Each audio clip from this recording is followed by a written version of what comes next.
Good morning.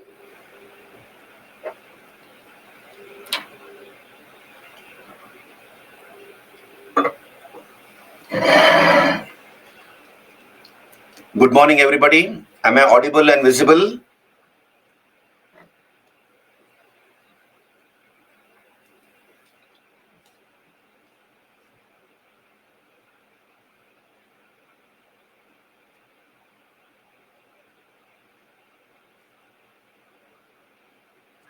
Good morning. Am I audible and visible? Sahana, good morning. Great.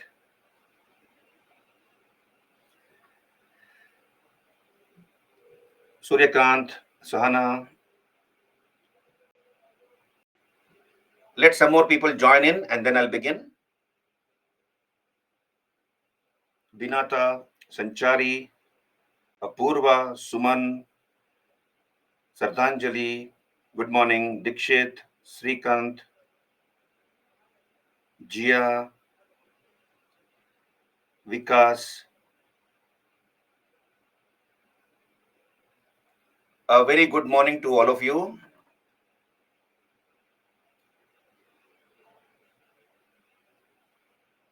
Good morning. Yeah, it is. Sardanjali, it is a live class. Srijit, Rani, Shruti, Sandeep, Vikas, Panyala. Okay, so we have a long day to go. Today I'll be beginning with ancient Indian history. As you all know, history is one of the core subjects in your UPSC exam.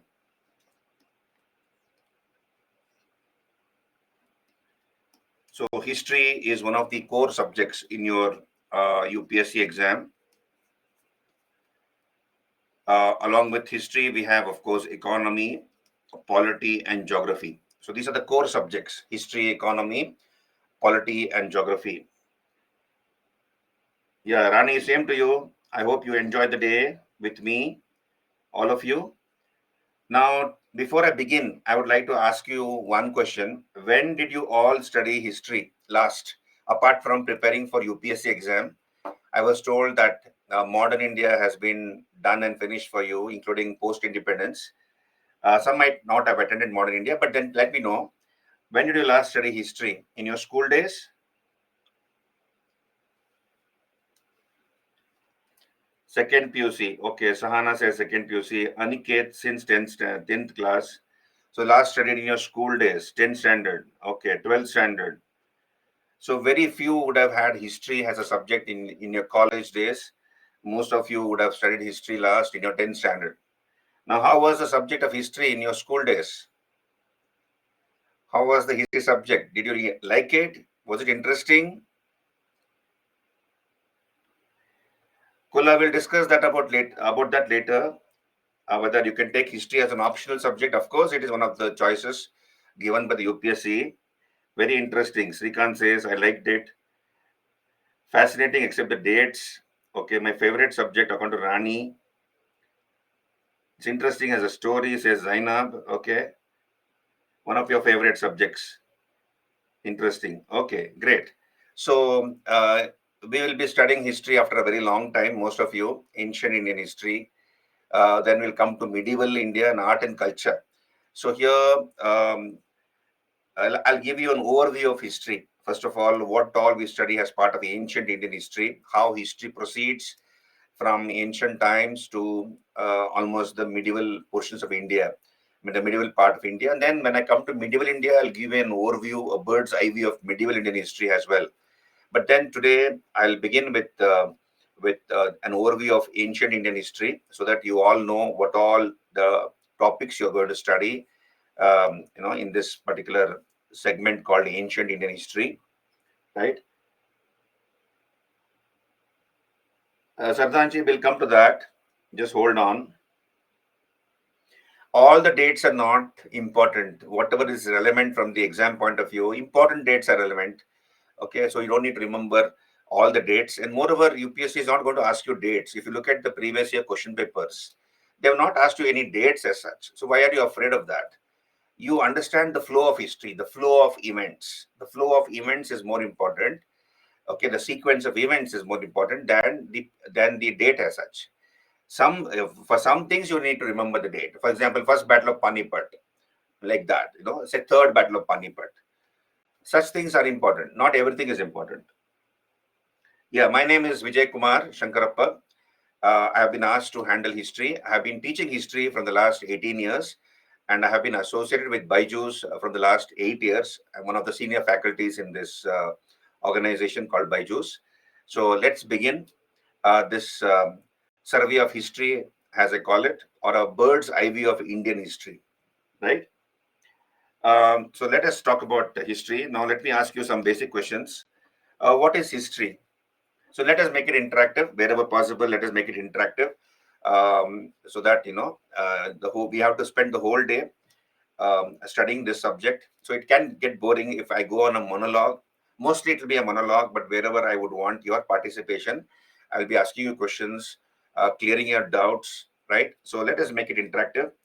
And always keep a pen and a paper with you. Keep jotting down whatever I say, whatever you feel is important. Don't just listen. Always make it a point to note down, so that you are not only physically present in the class but also mentally present. So that is very important, not only for my subject, for all the subjects. So let's start this segment called history. It is in paper one, as you know. History is in the mains, paper one, along with society and geography, if I'm right. So there are various segments of history. What are the various segments of history? Ancient India. So we have ancient Indian history. We have medieval Indian history. Then modern Indian history, right? Then we have art and culture. Art and culture is there. Then post-independence. Post-independence. Then world history. We have a segment of world history, starting from 18th century onwards, not from the bygone times, but 18th century AD onwards, important events from 18th century AD onwards. These are the segments of history. Now, my suggestion to all of you students is, don't compartmentalize history, that only prelims questions come in ancient India, medieval India. Generally, that has been the trend. Prelims questions in ancient India. So ancient India mostly prelims questions come. Medieval India prelims questions come. But nowadays UPSC is also asking questions in the mains from ancient India and medieval India. So we cannot say that it will only come for the prelims. It could come also for the mains.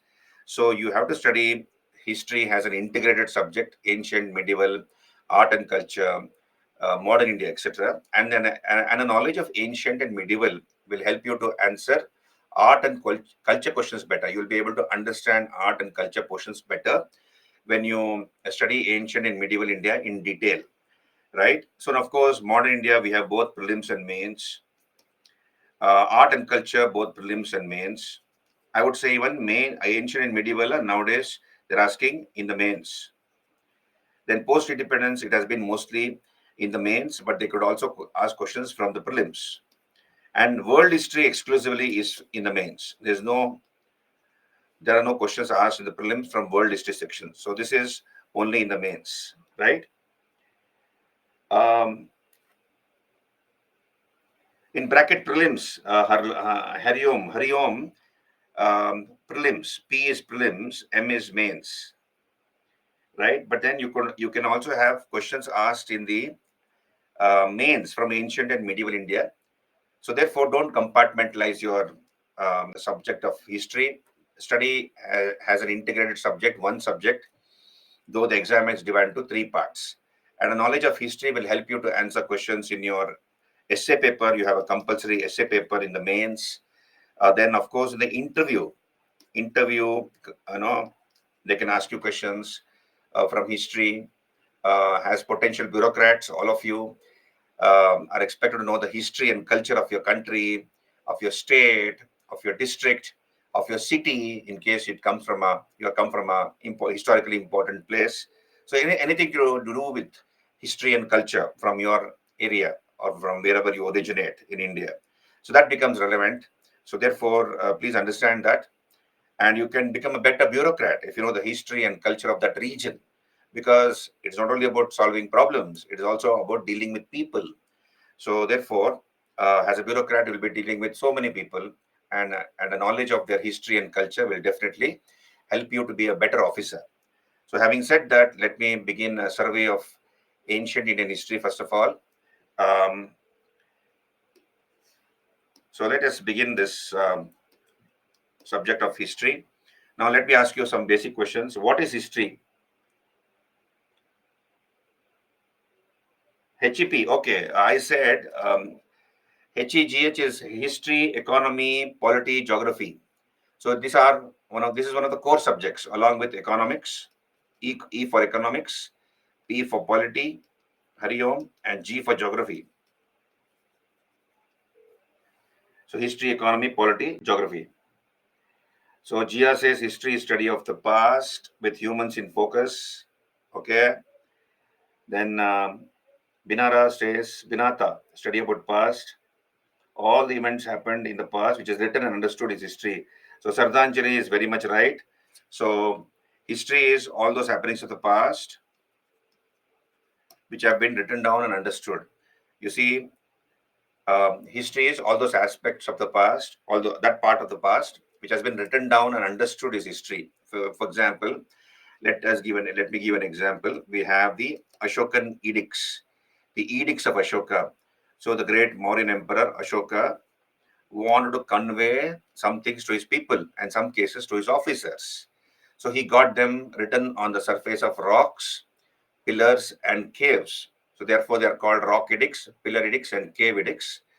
And Ashoka's edicts were deciphered. We were able to read his edicts. What are edicts? They are royal orders. Edicts are royal orders. And Ashoka got them written on the surface of rocks, pillars, and caves. And the Ashokan edicts are generally in one language and one script, predominantly one script.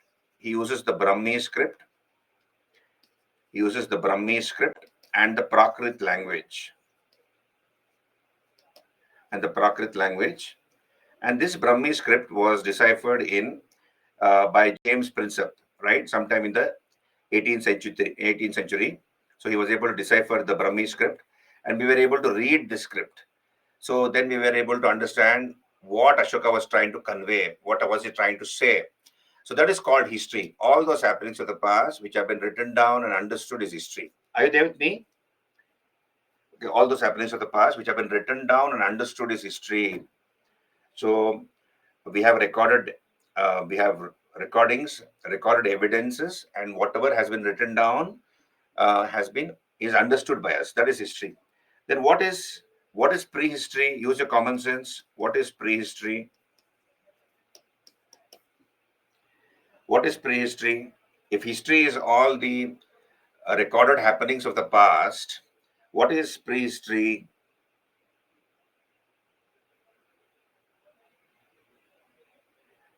Prehistory is all the records before the discovery of language. Very good, Dikshit. Very good. So Apurva also says history is that is not recorded. Very good. So we do not have any written records. Prehistory is we do not have any written records. No written records. We rely entirely on archaeology. We rely entirely on archaeology to reconstruct this part of history. Now, please understand, for example, we have the caveman. We have in the Stone Age, the Stone Age man. He knew how to paint. He used to live inside caves, natural caves, and he knew how to paint. But that did not make him a literate.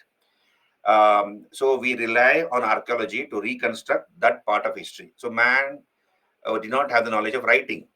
So and we reconstruct that period of history with the help of archaeology, right? So that is called prehistory. So history, what is prehistory? What is proto-history? Proto-history. What is proto-history? Anybody? What is proto-history? If you know,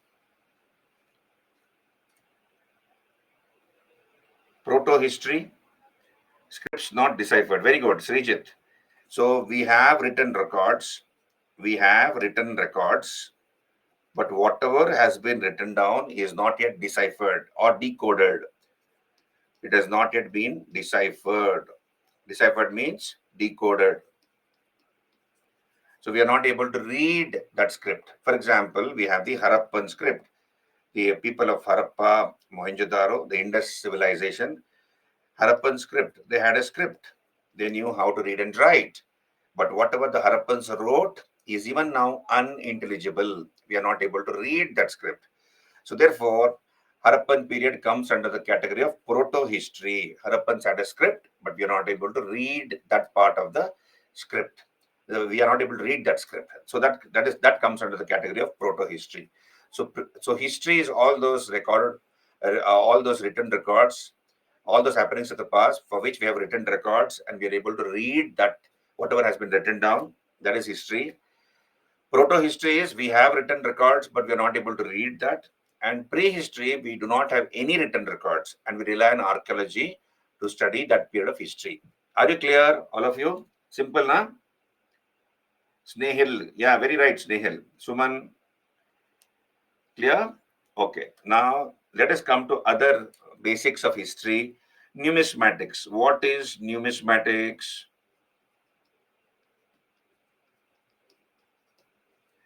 What is numismatics? To history, prehistory, proto-history. What is numismatics?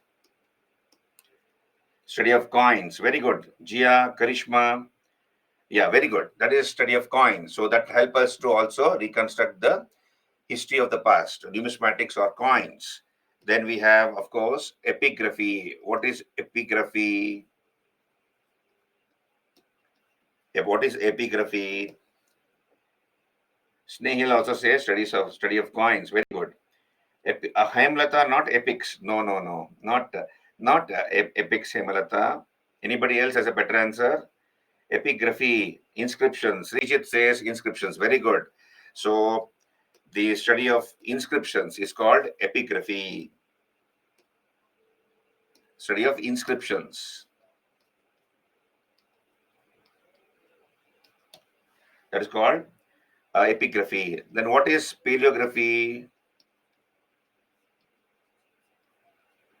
What is paleography? Paleography, study of stone, no. Tools, no. Study of fossils, no. Uttam is stone, he says. Sharad says study of fossils. Shilpa says study of stone. Kola says literature. No. Now, study of old writing used in inscriptions. Paleography is study of old writing. Study of old writing used in inscriptions. Right? That is called paleography. Okay, so study of old writing used in inscription is called paleography. So these are some of the basics of history. Now, how many of you are writing the exam this year? How many of you are writing the exam this year? Can you please raise your hands or just mention to me?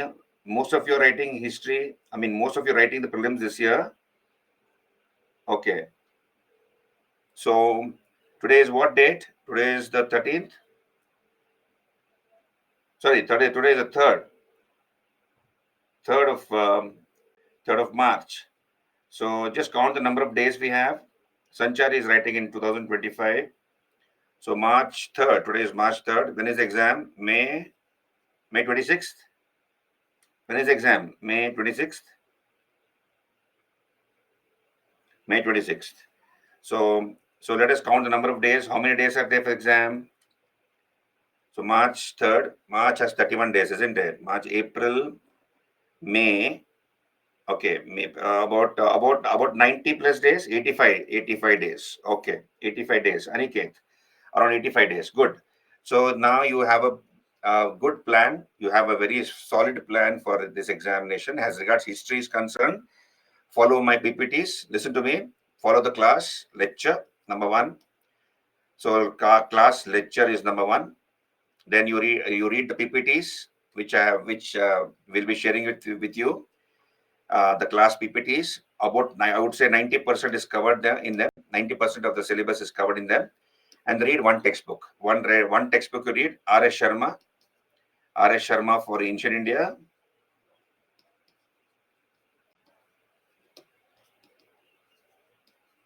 And then for Medieval India, you read Satish Chandra.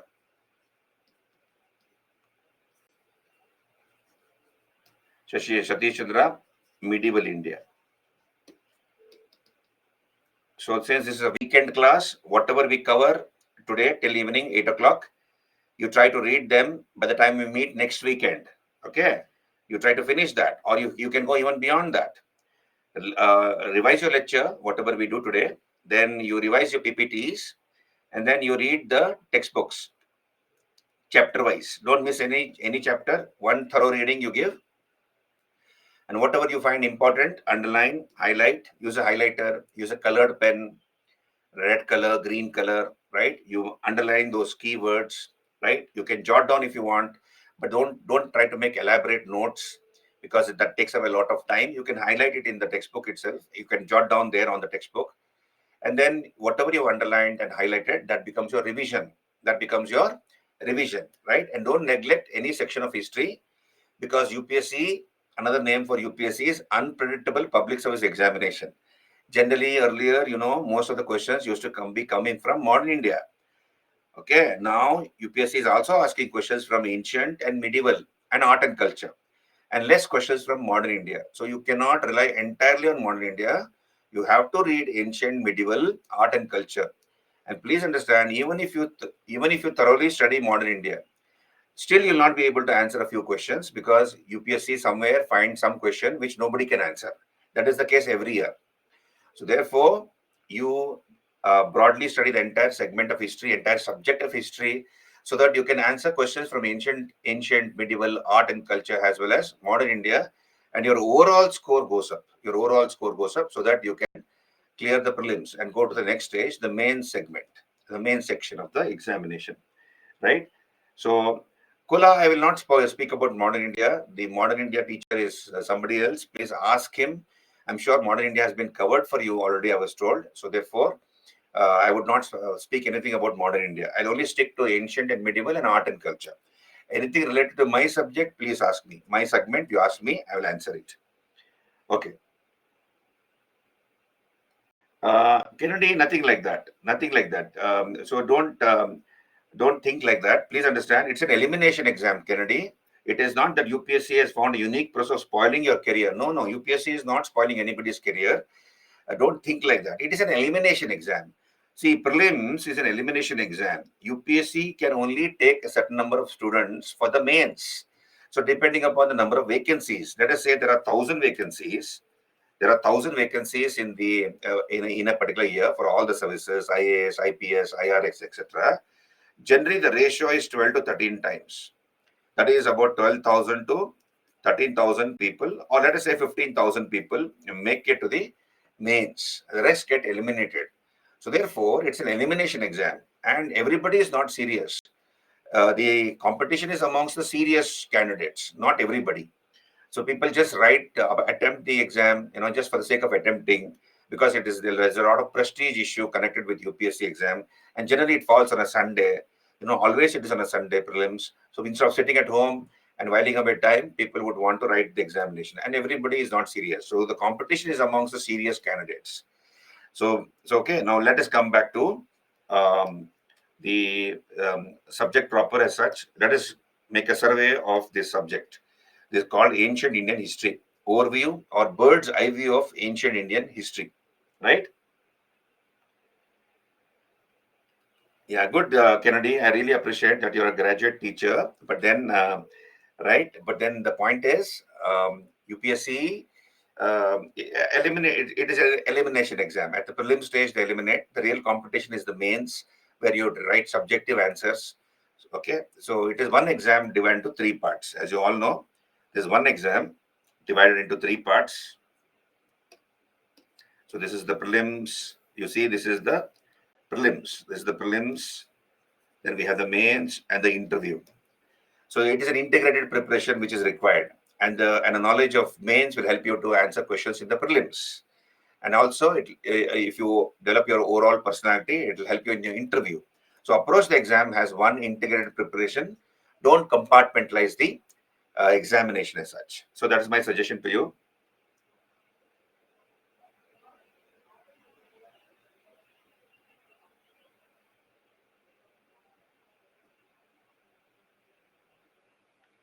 Snehil, yeah, Snehil, you can please, whatever is your query, you please write a mail to me.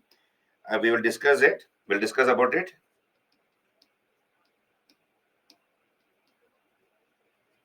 Vijay Kumar at the rate of byju's.com. So generally, I would have given this mail at the end of my session today in the evening, but I'm giving it to you either way. So Snehil, whatever it is, please mail to me and I'll try to solve your queries, right? Vijay.kumar at the rate of byju's.com. So let us start this session. Let me give an overview of ancient Indian history, right? Now we'll come back here. Is it fine, Snehil? Right. Now look here. What do we study? Mutamis, I'm beginner. What you prefer to me? I did not understand your question, Mutamis. You just follow the class. Okay, as we proceed, we have a long day to go. So, you go be with the class. All right. So most of everybody has to be a beginner one time or the other. So um, don't be scared about that. So there's a first time for everybody. So it doesn't matter. You go slowly and be with the class. Be in the moment. Now we'll come back here. Now, where do we start our study of ancient Indian history? So ancient India is roughly from the Stone Age. So ancient Indian history, ancient India, it is from the Stone Age till about, let us say, the middle of the 8th century AD. Of course, the dates vary. Dates vary, so don't worry about that.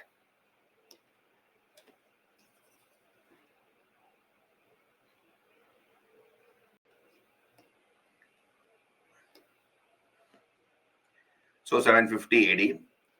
So this is the broad period which is covered by ancient Indian history. Stone Age till about the 750 AD or middle of the 8th century AD.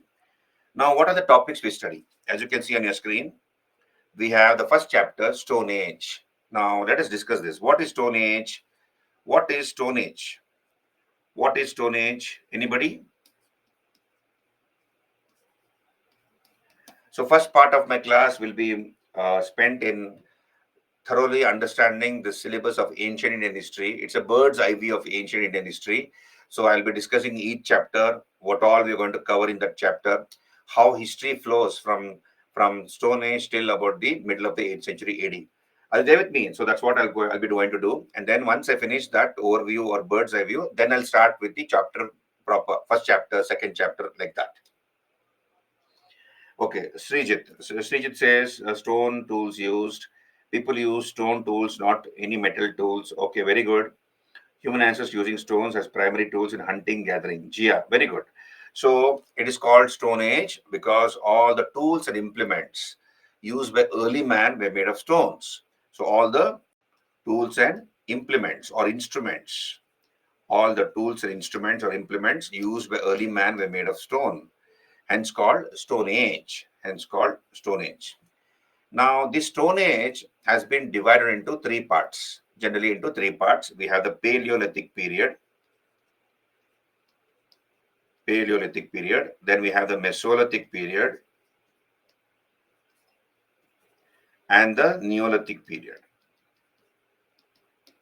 So, what is Paleolithic period? What is Paleolithic period? Paleo means old. Look here. Paleo means old. And lithic means stone. Lithic means stone. So this is called the Old Stone Age. Meso means middle. Lithic means stone. And neo means new. And lithic means stone. So we have the Paleolithic age, the Mesolithic age, and the Neolithic age. Now the question is, on what basis have historians divided the Stone Age into three parts, Paleolithic, Mesolithic, Neolithic? On what basis have archaeologists and historians divided the Stone Age into three phases: Paleolithic, Mesolithic, Neolithic. Anybody? On what basis has this division been made? Hello? Yeah. Muttami says use of stone structure. Okay. Can you be a little specific, Muttamis? What do you mean by stone structure? On the refinement of tools used. Nikhil, very good. So probably Muttamis also meant the same. Dikshit on the structure of stone tools, type of stone and climate. Okay, very good. So here on the basis of gradual improvement in tool making technology, on the basis of gradual improvement. So we have a gradual improvement in tool making technology, gradual improvement in tool making technology. And on this basis, Stone Age is divided into Paleolithic period, Mesolithic period, and Neolithic period. So what you need to understand in this chapter is how was man's life in the Paleolithic period? How was man's life in the Paleolithic period? Okay, how was his lifestyle? What are the type of tools he used? So from the exam point of view, what are the type of tools he used? And archaeologists have given them some names: hand axes, cleavers, choppers, blades and burins, etc. So archaeologists have given some names to these tools, and these tools are found in various sites of India. So they are found in various parts of India or sites. Sites are places where these tools have been found. So generally from the exam point of view, these are important. What was the what are the type of tools used by Paleolithic man, and what are the sites or places where they have been found? So basically, Paleolithic man was a hunter and a gatherer. He would hunt wild animals and gather fruits, tubers, berries, seeds, and eat them up. And depending upon the availability of food and water, he would go from one place to another place. We'll discuss about this. Paleolithic age, how was man's life, how was the weather like, what are the type of tools he used, and where they have been found in India. So this is Paleolithic age. Then we come to the Mesolithic age, Middle Stone Age. So this is the intermediate stage in Stone Age culture. It comes between the Paleolithic and the Neolithic. It is called Mesolithic age or Middle Stone Age, intermediate stage in Stone Age culture. So how was man's life in the Mesolithic age? Now, what was it? How was it different from the Paleolithic age? Right. So, how was man's life in the Mesolithic age? Um, what are the type of tools Mesolithic man used, and where are the sites or places where these Mesolithic tools have been found? So, we'll discuss about that. Life of the Mesolithic man, tools he used, and places or sites where these tools have been found in India. This is Mesolithic period. Then we come to Neolithic period. Now, how was man's life in the Neolithic age? And a British historian by name Gordon Child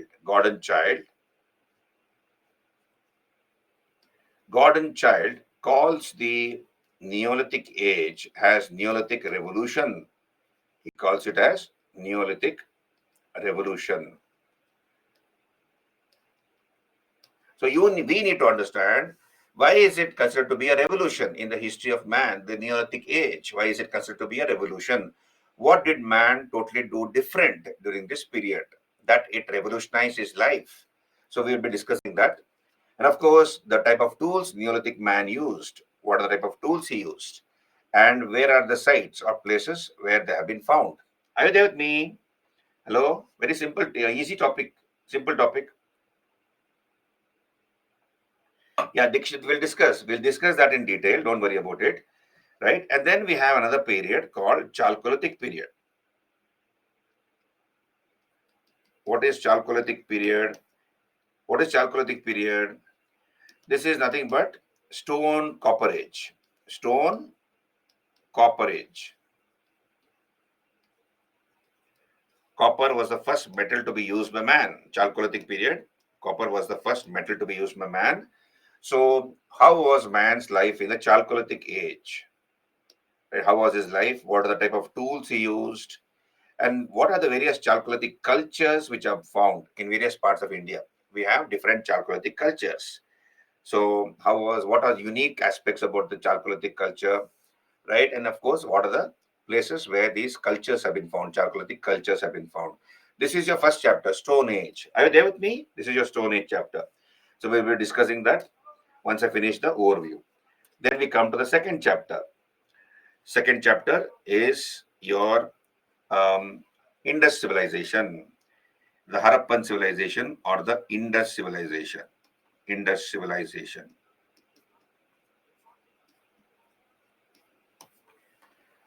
So I'm sure all of us, all of you in your school days would have read about this topic called Indus civilization or Harappan civilization. So what do you remember about this civilization? Yeah, Dikshit? Yeah. So you have read it. So what do you remember about this particular topic? Anything you remember? Something unique about this civilization? It was first.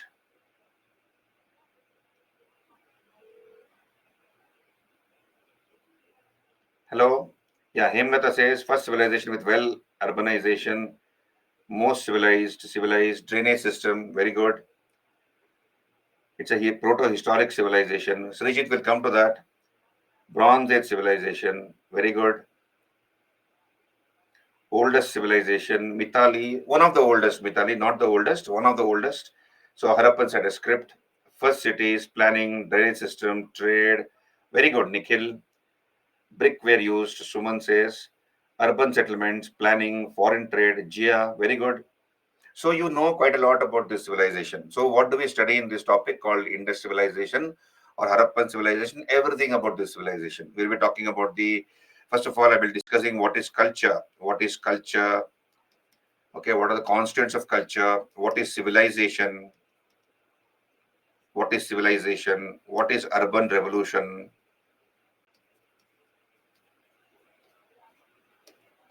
And the origin of this civilization. How did the Indus civilization or the Harappan civilization originate? We have a few theories regarding the origin of this civilization. We'll discuss that in brief. Then we'll be discussing other aspects, the various nomenclatures, as to how this civilization is addressed.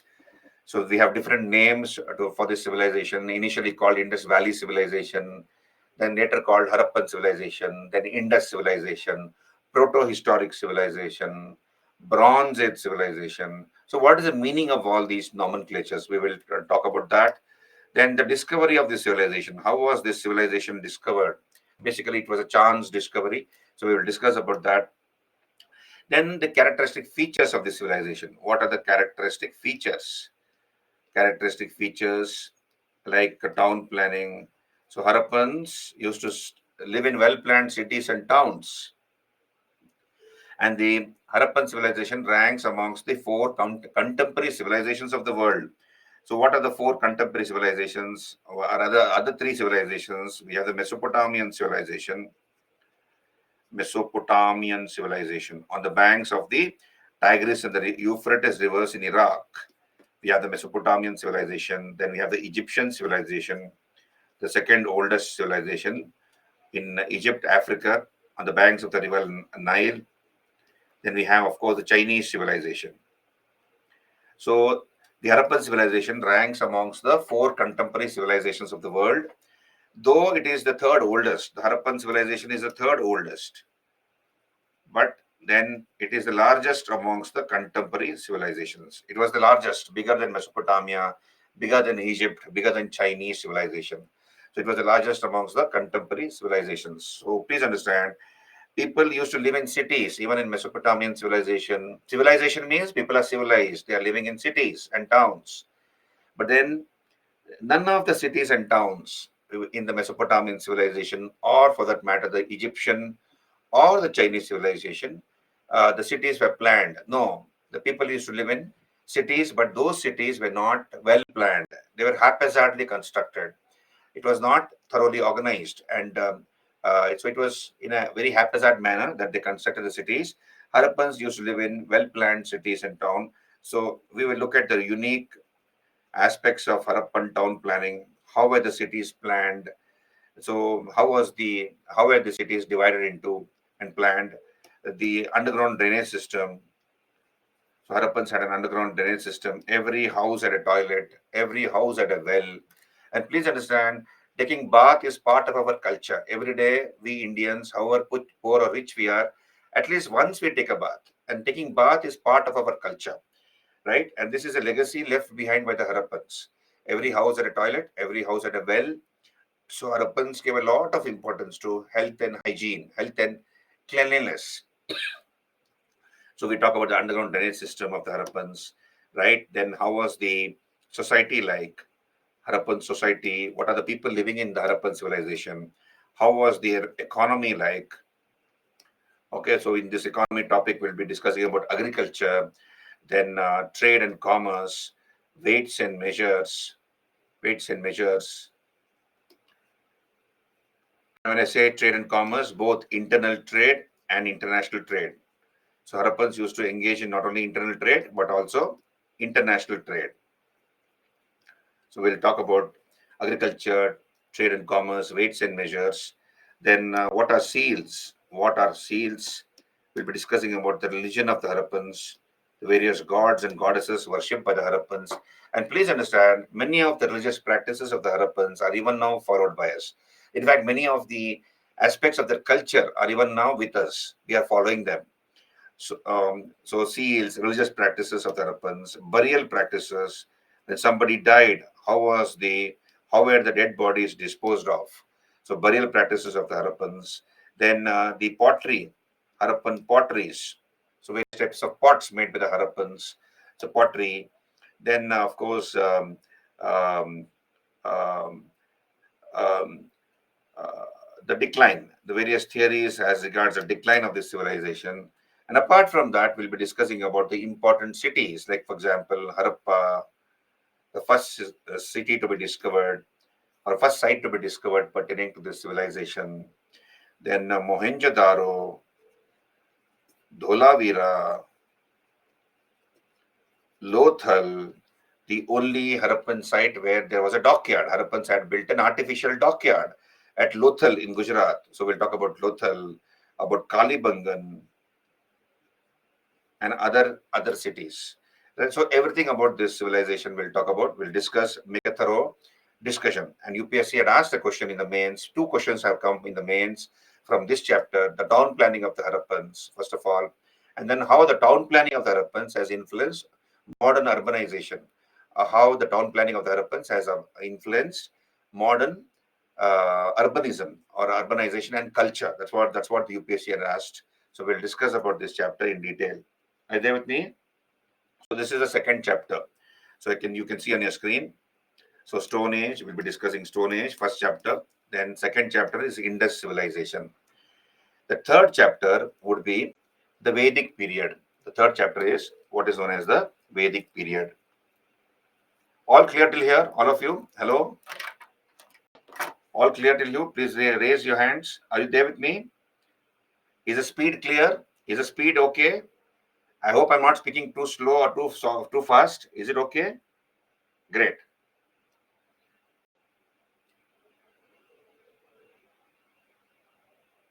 Atish, yes, yes. You know quite a lot about the civilization, Atish. We'll talk about it. Then we'll talk about the Vedic period. So let's come to the Vedic period, the third chapter, Vedic period. Understand this? Very simple. Vedic period.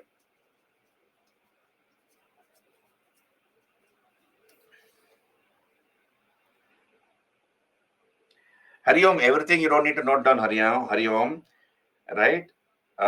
Everything is not important. You just listen to me and whatever, I'll try to go a little slow. Don't worry about that. But then I'm just giving you a bird's eye view or an overview of the topic. Okay. Now, Vedic period. Now, what is this Vedic period? Vedic period is from 1500 to 600 BC. Now, the question is, why is it called Vedic period? Why is it called Vedic period? Anybody?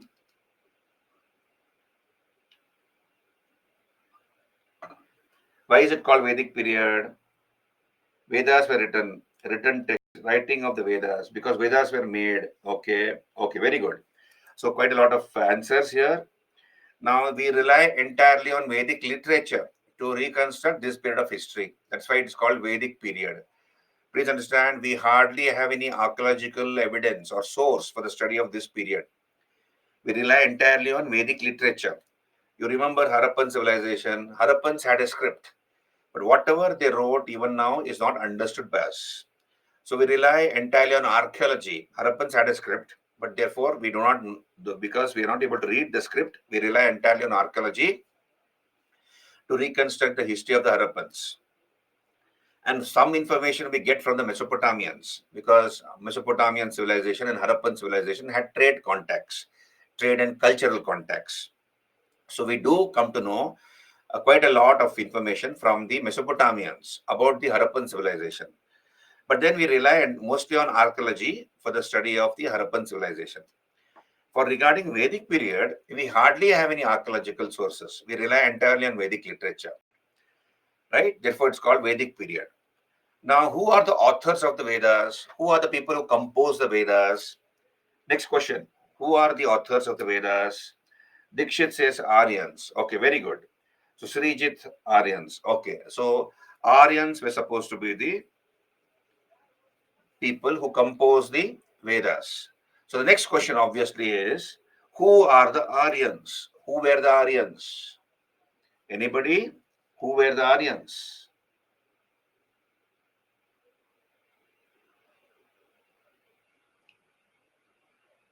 Who were the Aryans? Okay. Uh, Now look here. We don't know. We have, so here, I don't know, sir. Hariom, believed to have come from Central Asia, says Jia. Dikshit says they were from Central Asia, came from outside. Those who spoke the Aryan language, Nikhil, very good. Indo-Iranian. Okay, so quite a lot of you know some answers. So we'll come back here. You see, there is no unanimity among scholars as regards the who these Aryans were, where they came from, the original homeland of the Aryans. So some historians they tell us that they came from outside India, places like Central Asia, Austro-Hungary region, Austria-Hungary region. Then some said southern Russia, some said Tibet, right, etc., etc. So there are various scholars who believe that the Aryans came from outside India, and some scholars say that they were locals. They never came from outside India. They were indigenous to this country. So there were various scholars who had divergent opinion as regards the original homeland of the Aryans. But the consensus of opinion is that they came from Central Asia. Understand this? They came from this region called Eurasia. They came from this region called Eurasia. Now, what is this Eurasia? This huge area from southern Russia to Central Asia. This large area from southern Russia to Central Asia is called Eurasia. So the belief is that they were living in Eurasia, the Aryans, and what was their main occupation when they were living here? They were pastoralists, pastoralism, that is animal husbandry. Animal husbandry was their main occupation, right? So cows and pastures, cows and pastures. Pastures are grasslands, as you know. This was their main form of wealth, main sources of livelihood and main source of wealth or form of wealth. Now, they were pastoralists, I believe, when they were living in Central Asia or, Eurasia, this huge area called Eurasia. So what happened? What is the theory? The theory says that the population of the Aryans increased. So the population of the Aryans, so the Aryans were living here. So their population increased. The population of the Aryans increased. And the population of their cattle, the population of their cattle also increased. Okay, when they were living in this area. And around 2000 BC, we are told there was a global change in the weather. There was a global change in the weather. And this large area called Eurasia was not able to sustain the Aryans. There was a rapid depletion of the grasslands because the weather had changed. So this area, Eurasia or Central Asia, the nucleus was Central Asia. They were living in this large area called Eurasia, that is from southern Russia to Central Asia. But generally, Central Asia is considered to be the nucleus of their living. So this area was not able to sustain the growing population of the Aryans or that of their cattle. So therefore, it is said that the Aryans, because of this global change in the weather, began to migrate to different parts of the earth. So one branch migrated towards Europe. One branch migrated towards Europe, okay, up to Ireland in Europe. So they went up to Ireland in Europe, right? One branch went towards Europe. Another branch went towards West Asia. So another branch of the Aryans, along with their cattle, went towards West Asia. So we have areas like Israel, Palestine, right? The Fertile Crescent, the Fertile Mesopotamia, Iraq. So that area they went along with their cattle. And another branch of the Aryans came towards India. They came towards India. On the way, this branch of the Aryans, so they went along with their cattle, I believe. One branch went up to Europe, up to Ireland in Europe. Another branch towards West Asia. And another branch came towards India. While coming towards India, they stopped over in Iran for some time. Then from Iran, they entered Afghanistan. And from Afghanistan, they entered India. This is the theory, right? We will talk about it in detail. Don't worry about it. Of course, there are some scholars who say this is all nonsense. This is a European construct, and all this is a nonsense. That's what they say. And they say that they are indigenous to this country. They never came from outside India. Anyway, most of the historians agree to this theory that they came from Central Asia. And this theory was given by Max Muller. You have a German Indologist. We have a German Indologist. German Indologist. Who's an Indologist? Somebody who takes interest in India's history, culture, literature, philosophy, religion, etc. He's called an Indologist. So there was a German Indologist by name Max Muller. He gave this theory about the migration of the Aryans from Central Asia into India. And on the way, they stopped over in Iran for some time. Then they lived in Iran for some time, these Aryans. And from Iran, they entered Afghanistan and lived in Afghanistan for some time. And from Afghanistan, they entered India. So how they substantiate this theory, how does historians substantiate this theory, we will discuss when we come to the topic proper, right? We will discuss that in detail. Don't worry about it. Now, having come to India, the Aryans lived in this area. Understand this? On your screen, you can see we have these rivers running. We have these rivers here like this. So this is the Sindhu River.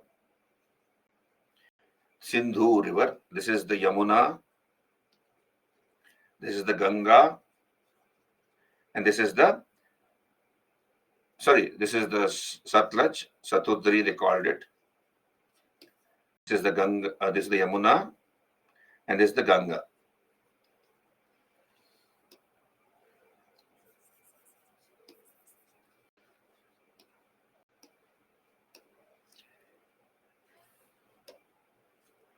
Sindhu, Satudri,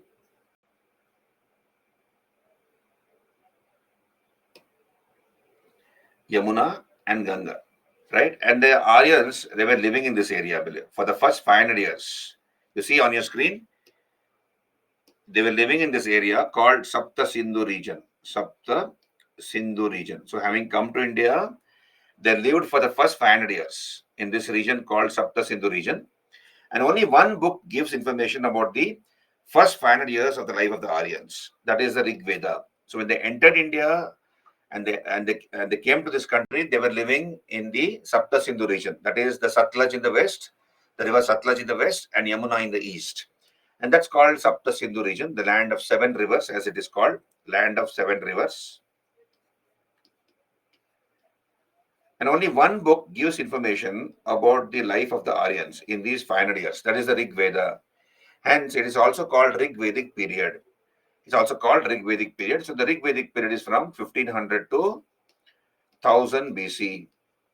So what is the geographical knowledge of the Rig Vedic Aryans when they entered India? What information do we get from the Rig Veda about the geographical knowledge of early Aryans when they entered this country? What was their polity like, society like, religion like, economy like? So all these details are given in the Rig Veda, hence called a Rig Vedic period or early Vedic period. It is also called early Vedic period, right? So what is the information we get about the geographical knowledge of Rig Vedic Aryans?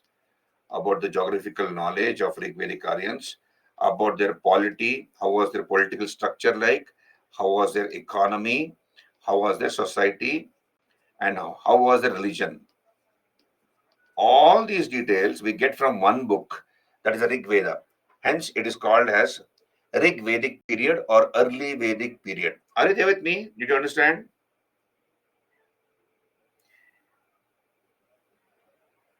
Atish, Sindhu is one of the names for Indus. The Aryans called the river Indus as Sindhu. Okay, so don't get confused with that. Sindhu is not a separate civilization. It is another name for the river Indus. Aryans called it as Sindhu. We'll talk about it. The Greeks called the river as Indus. The Persians had a problem in pronouncing the letter Sa, so they called the river as Hindu. For the Persians, it became Hindu. Later, the Arabs conquered that area where the river Sindhu or the Indus flows. So Arabs also had the problem of pronouncing the letter Sa, so they called that river as Hindu. And the British called this country as India after the river Indus. So how the name India has come about, all those things I'll discuss when I do the Vedic chapter. So hold on, please. Are you clear till here? So one book gives information about the first 500 years of the life of the Aryans. That is a Rig Veda. Hence, it is called Rig Vedic period or early Vedic period. So, what is the information we get from the Rig Veda from about all these aspects? Then, what happened after? So, you can see here this Vedic period is divided into two parts, right? Now, look here on your screen. This Vedic period is divided into two parts. Vedic period,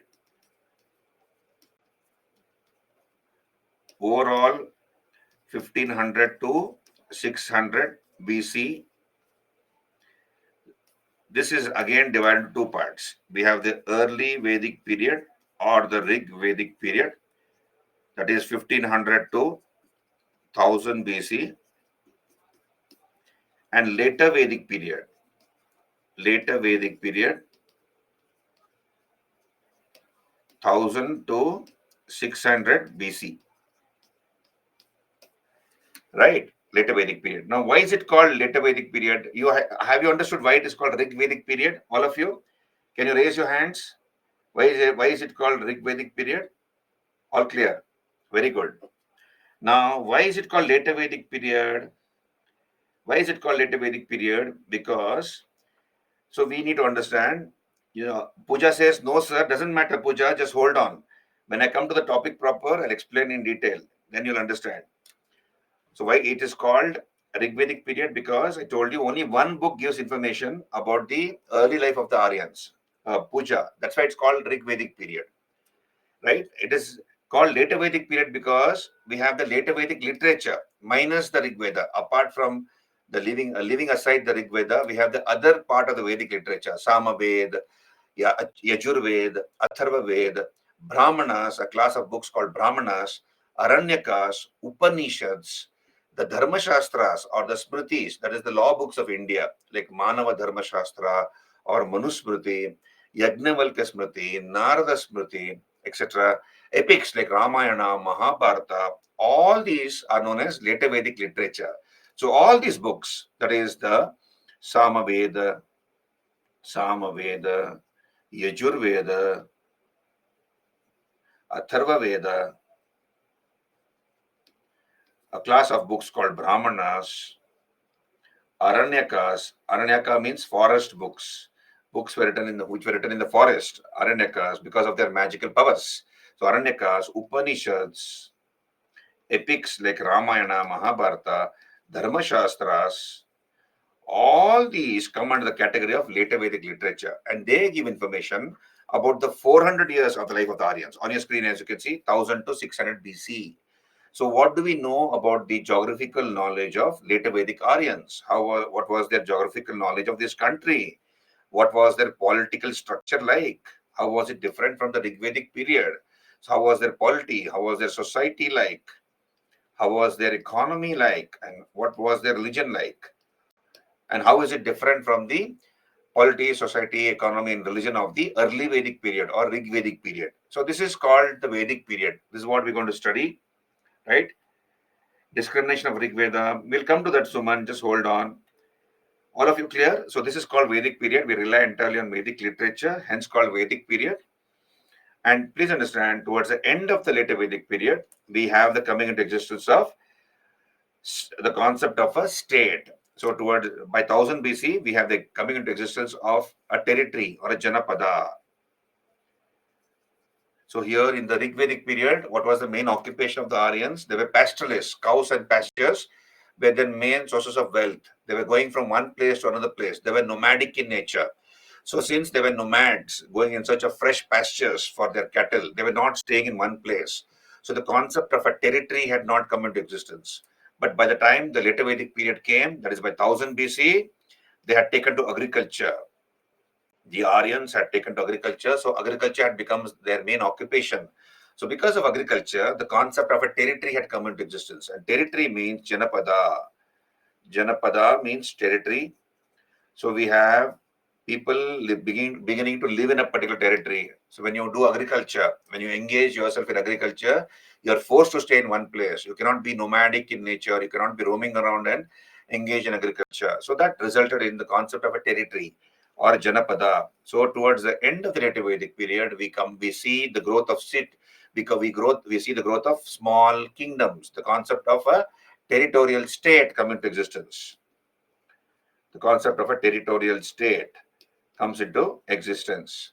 And by the end of the later Vedic period, that is by 6th century BC, we have about 16 kingdoms which arose in north and central India. They're called Shadosha Mahajanapadas. So here, as you can see on your screen, the next chapter obviously is pre-Maurya period. The pre-Maurya period. So I've discussed Vedic period. Then we come to pre-Maurya period, Mahajanapadas, and the rise of Magadha, Persian and Greek invasions and their impact. Now look here on your screen. We have in the pre-Maurya period is from 600 BC to 300 BC.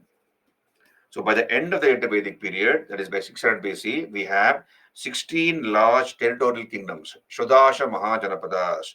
Maha means large.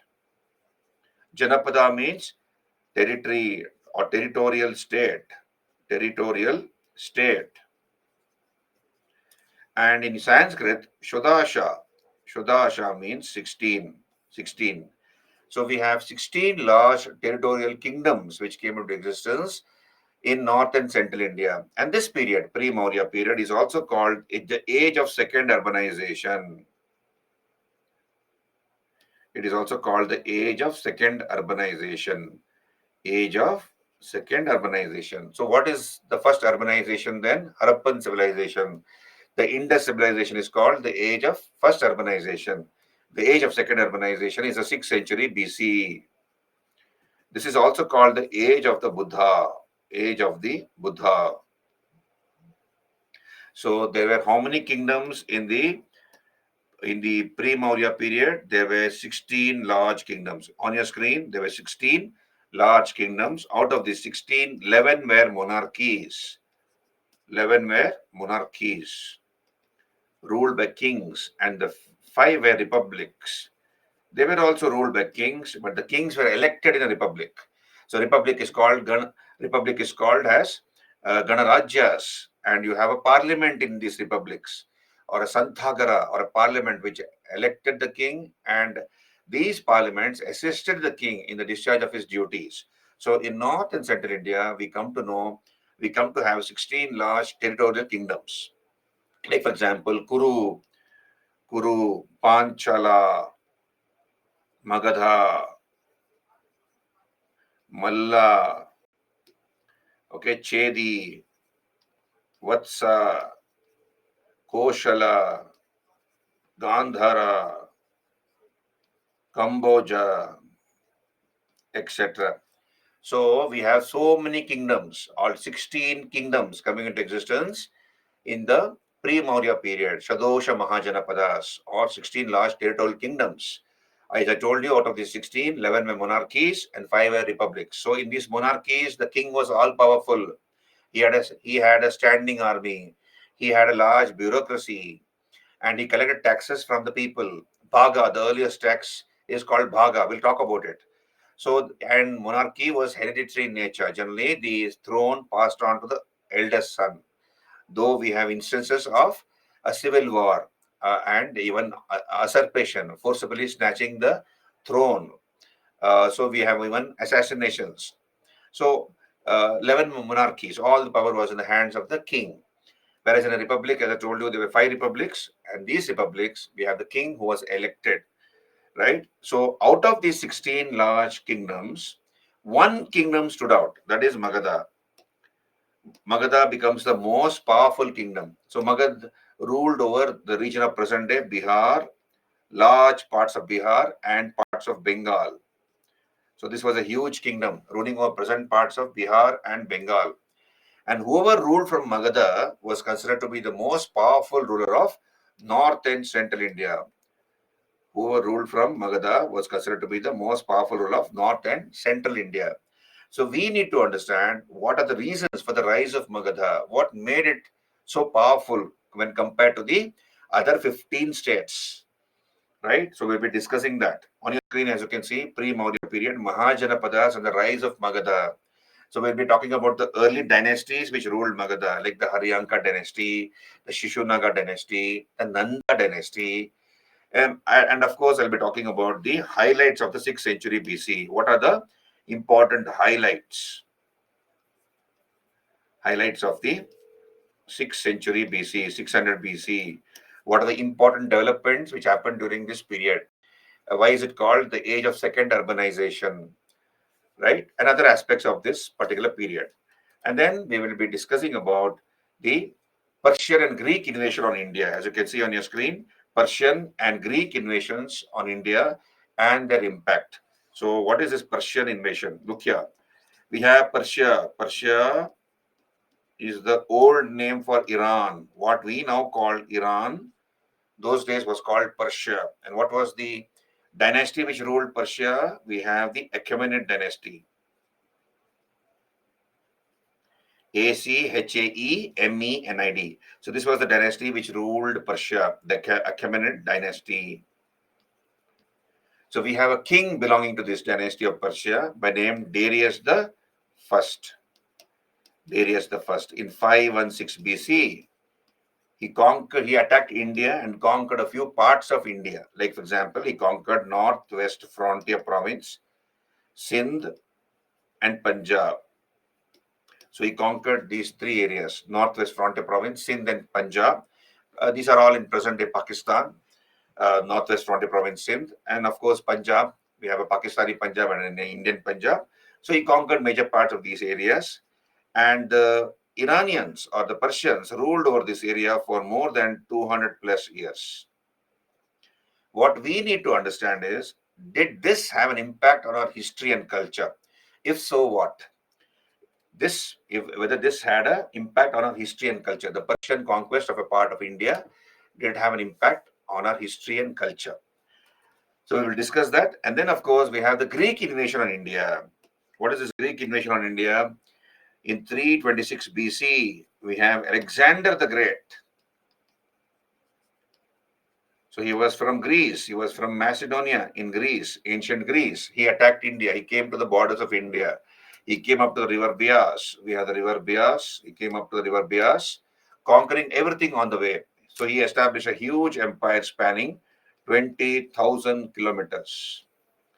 He established a huge empire spanning 20,000 kilometers. He was a great warrior. He was a great conqueror. But wherever he went, he brought death, destruction, and rapine. Now he came up to the borders of India, Alexander. There was a rebellion in his army and he was forced to turn back. Did this have an impact on our history and culture? Did Alexander's invasion have an impact on our history and culture? If so, what is the impact? So we'll be discussing about that. Are you there with me? This is your 4th chapter, pre-Maurya period, Mahajanapadas and the rise of Magadha, Persian and Greek invasions and their impact. All of you clear till here? Hello?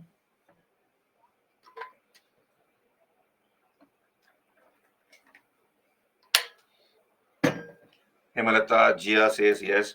What about others? Apurva, great.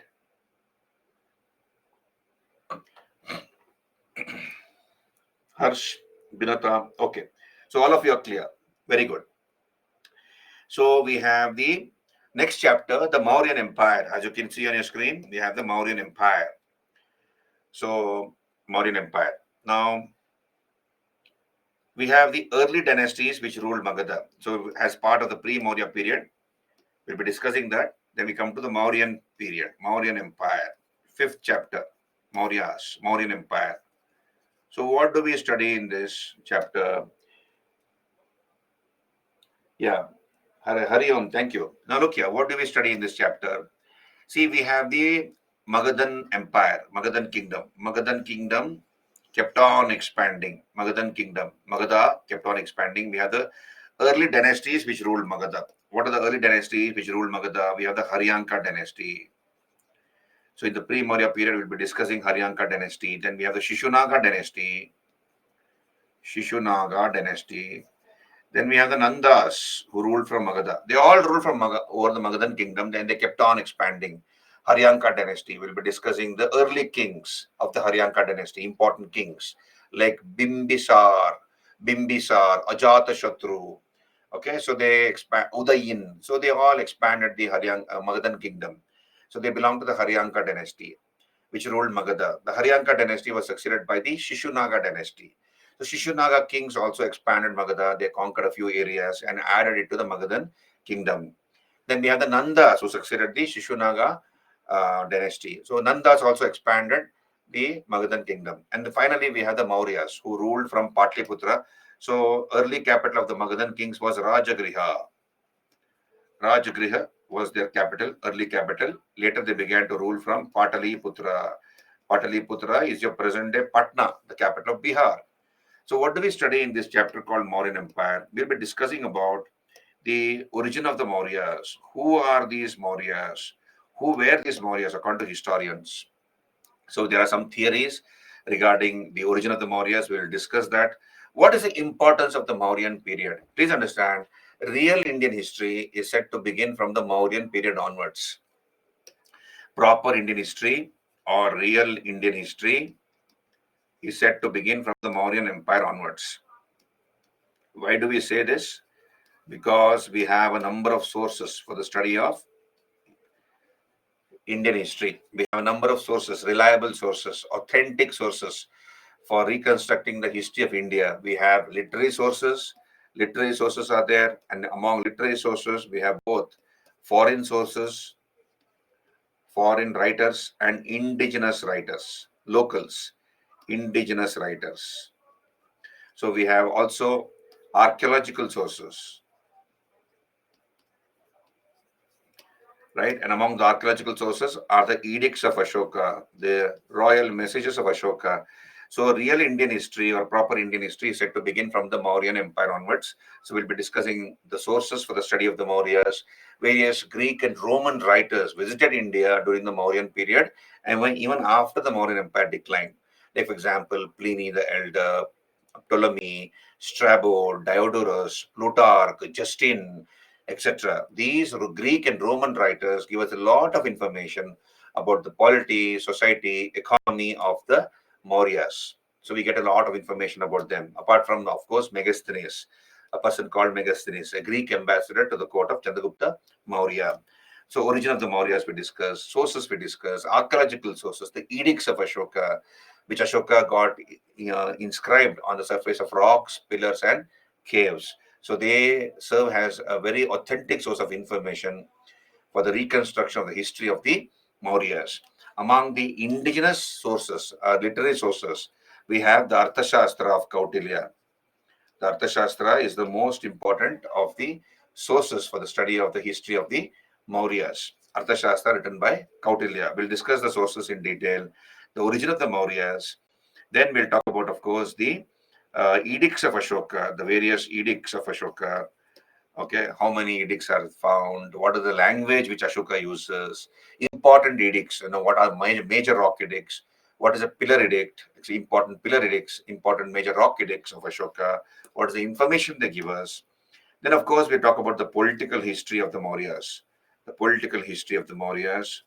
Now, please understand, Mauryas ruled for only they ruled for only 137 years. 90 plus 47, that is equal to 137 years. 90 years, we have the great Mauryas, Chandragupta Maurya, in short, CGM, right? CGM, Chandragupta Maurya. Then we have Bindusar, his son Bindusar. So Bindusar succeeded Chandragupta Maurya. So we'll talk about Bindusara. Then Ashoka, the greatest of the Mauryas. These three Mauryas ruled for 90 years. And after Ashoka, we have weak successors. Please understand, the Mauryas ruled from parts of Afghanistan to the river Kaveri, from parts of Afghanistan to the river Kaveri. So this was the first pan-India empire. The Mauryan Empire was the first pan-India empire. They ruled almost the whole of India, and we require a very capable man to run a huge empire like that of the Mauryas. Unfortunately, after Ashoka, we had weak successors. They were not capable men, and therefore the Mauryan Empire collapsed like a pack of cards. So 47 years is the rule of the later Mauryas, the sons of Ashoka, the successors of Ashoka, the sons and successors of Ashoka. They're called the later Mauryas. They ruled for only 47 years. So the Mauryas lasted for only 137 years, right? So the last Mauryan king was a fellow called Brihadratha. So his name was Brihadratha. He was killed by his own commander called Pushyamitra Sunga. So Pushyamitra Sunga, the Senapati, the commander in chief of Brihadatta, killed him and established the Sunga dynasty. Sunga. So Sunga Mauryas were succeeded by the Sungas. We'll talk about it later. So apart from these things, what do we study about the Mauryas? We study about their administration. How was the empire divided into the various administrative hierarchy of the empire? Empire was divided into provinces. Provinces were subdivided into districts. Districts into an intermediate level of administration, something like a taluk. And then we have a village. So the various aspects of their administration, important officers at the provincial level, at the district level, at the intermediate level, at the village level. How was the Mauryan central administration like? Central administration. How was the administration of Patliputra, the capital of the Mauryas? How was the Mauryan society like? How was the Mauryan economy like? Art and architecture will be discussed as part of art and culture. So this will be discussed as part of art and culture, Mauryan art and architecture, and the decline of the Mauryas. So what are the various theories as regards the decline of the Mauryas? This is your Mauryan chapter, which we'll be discussing in detail. Are you there with me, all of you? Bimbisar will come to that, Hariom. Yeah. PPTs will be shared with you. Don't worry, Ashish.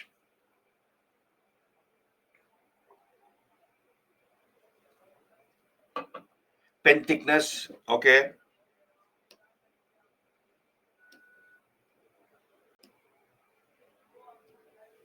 Right. Are you clear with me till here? Yeah, Karan, I have changed the pen thickness. I'll try to use a thicker pen. What is central administration? Central administration.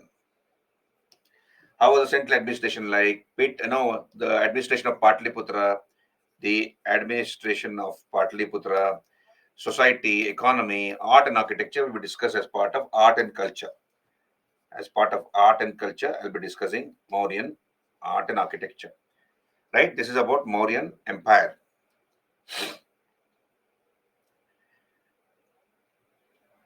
Then I'll be coming to the post-Maurya period. On your screen, as you can see, post-Maurya period.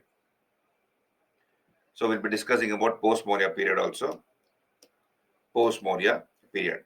So the next chapter obviously is post-Maurya period.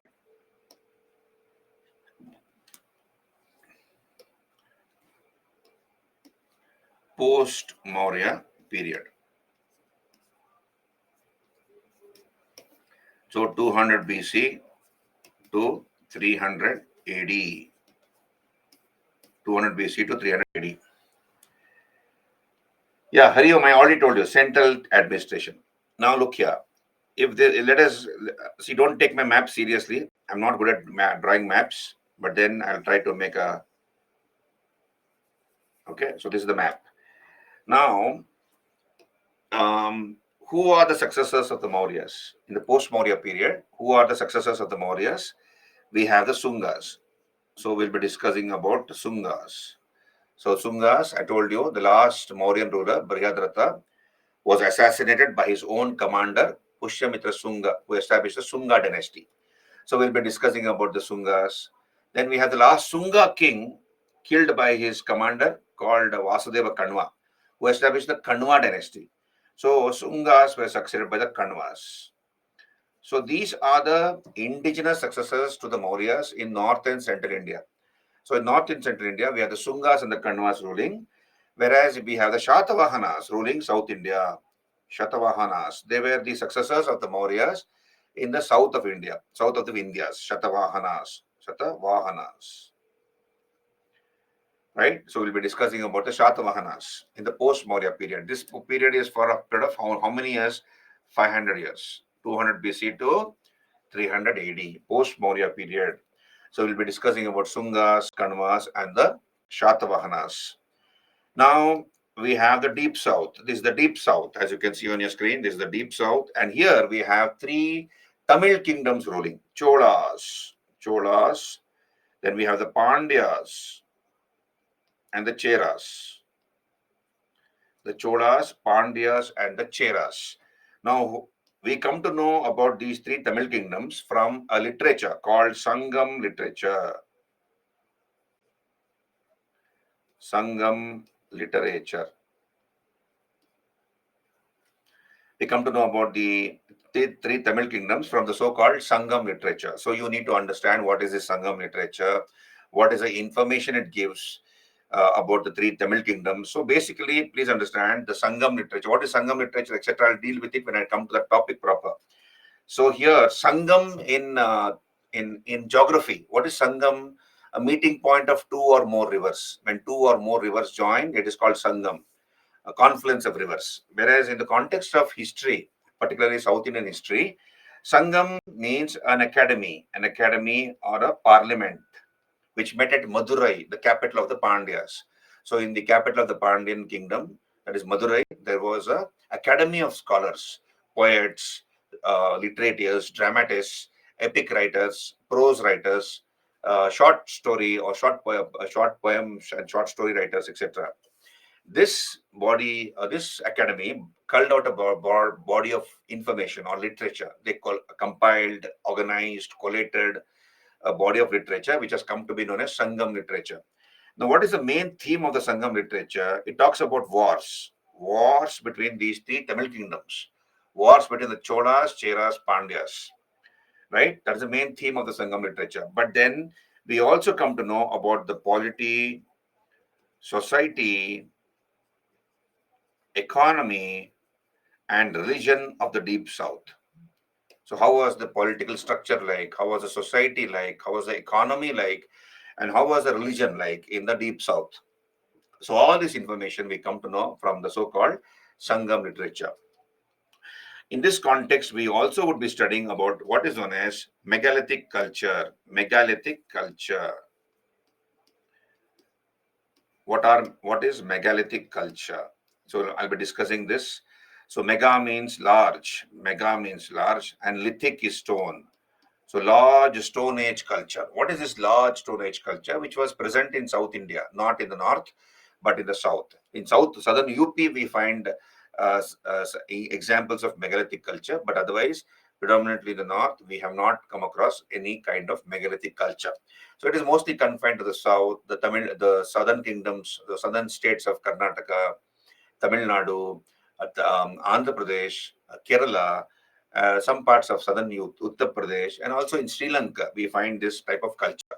So, what is this megalithic culture? We will discuss that, and of course, the Sangam literature, where we discuss the three Tamil kingdoms and Sangam literature in brief. Okay, now we discuss about these things. Now, apart from these aspects, we'll be also discussing some foreign tribes who came into India and established kingdoms. So during the post-Maurya period, we have some foreign tribes coming into India. The first to come to India were the Bactrian Greeks. Bactrian Greeks, or so once they come into India, they are called Indo-Greeks. So who are these Bactrian Greeks? What brought them to India? Right? So who are their important kings? What is the impact of their rule on India's history and culture? We will talk about it. So Bactrian Greeks. Then we have the Scythians, a Central Asian tribe called the Scythians or the Shakas. So who are the Scythians or the Shakas? Okay, which are the important kingdoms of the Scythians or the Shakas and the highlights of their rule. The third to come to India were the Parthians. The Parthians, and the fourth to come to India. So Parthians were from northern Iran. Northern Iran is called Parthia. So we'll be talking about the Parthians. And the fifth is, of course, the Kushanas. The Kushanas. Kushans were from Central Asia. So, and the greatest of the Kushana kings was Kanishka. So these foreigners, when they came to India, they established kingdoms in this country. Here and there in the north and northwest portions of India and parts of central India, they established small kingdoms. And their rule, they were foreigners, so they influenced our history and culture in a unique manner. So, what is the impact of their rule on India's history and culture? So, we'll talk about it. Okay, these foreigners, Bactrian Greeks, the Shakas or Scythians, the Parthians, and the Kushanas, right? So, we'll be also discussing about these four foreign dynasties who came to India and established kingdoms in this particular country.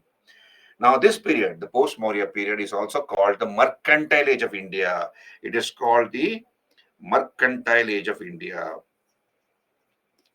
India had flourishing trade, Mercantile Age of India. India had flourishing trade with various parts of the earth. India traded with West Africa. So, via the sea, by the Arabian Sea, she traded with West Africa, West Asia, including the Roman Empire. Via the Indian Ocean, via the Bay of Bengal. She traded with Myanmar, what was earlier called Burma. So she traded with Burma.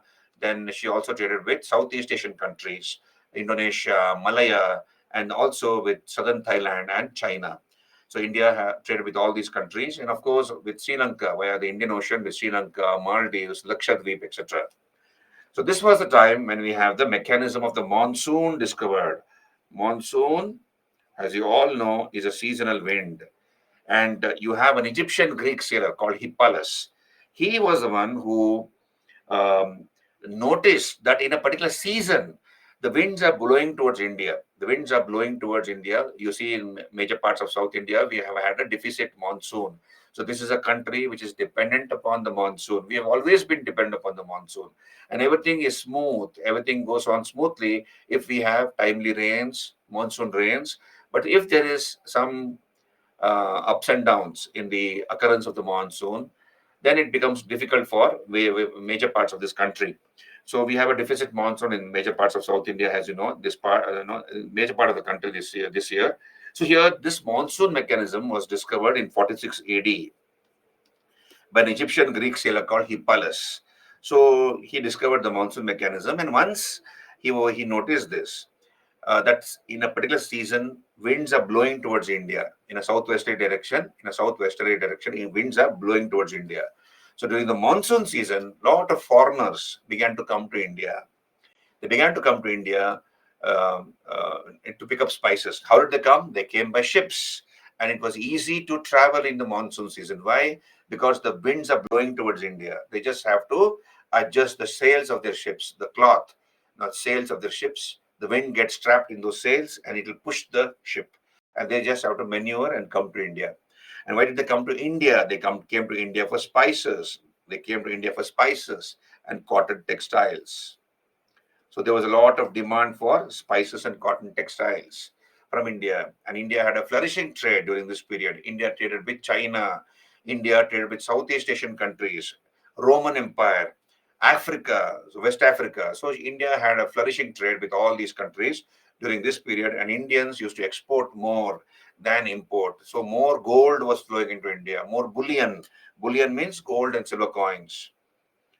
So more bullion or gold and silver coins were flowing into India during this period. So we'll look at the items of exports and imports of this period, the major ports on the west coast of India, the major ports on the west coast of India, the major ports on the east coast of India, right? We'll look at all those things. And during this period, we have three forms of art which developed. We have the Gandhara school of art, which developed in northwest portions of India. Gandhara, Gandhara School of Art. Gandhara School of Art. Of course, I'll be discussing these three schools of art in the art and culture section, not in the conventional history section. I'll be discussing this in the art and culture section. Gandhara School of Art. In the present region of Afghanistan, we have the Gandhara School of Art, which developed during the post-Maurya period. Then in Central India, we have the Mathura School of Art. Mathura School of Art, which developed. And then it's down south, we have the Shatavahanas who promoted the Amaravati School of Art. Amaravati School of Art. So these are the three schools of art we'll be discussing as part of art and culture, not in this chapter when I do part as part of ancient Indian history. This is your chapter, post Maurya period. Are you there with me? Echo. It is echoing. Hemlata says the sound is echoing. Is it true? Hemlata, what about others? Others are also having the same problem. Is there an echo? Hariom says no. Hemlata, please check from your side. Maybe there is your mobile may be on, maybe some other instrument may be on, that may be creating the echo. So switch off your other maybe phone and all that. Then you'll have no problem. Himlata, okay? Yeah. So this is about your post-Maurya period, the overview of the post-Maurya period. Are you there with me, all of you? I hope it is interesting. So see, every teacher has his own way of presenting the subject. I have my own way. I have devised my own way of presenting the subject. Until now, most of the students like the way I present the subject. It varies from teacher to teacher. So I have my style. I am trying to do that. I hope you are able to observe uh, whatever I'm dealing with, whatever I'm telling you. You're able to and understand that. Okay, good. Thank you, Madhuri. Yeah, we'll look at the details later. Don't worry about it. Okay, Shiva. Yes. Okay.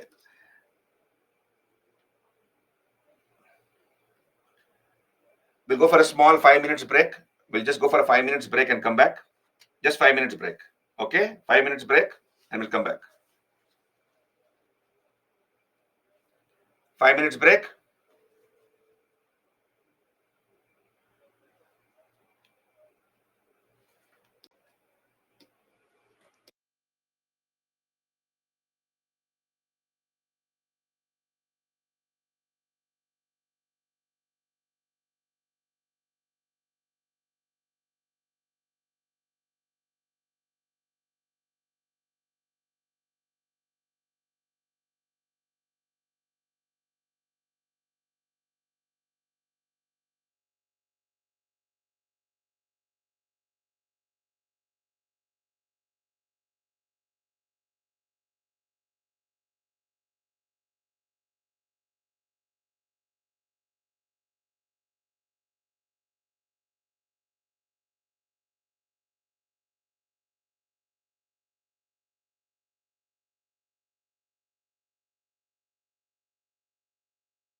Hello, good morning.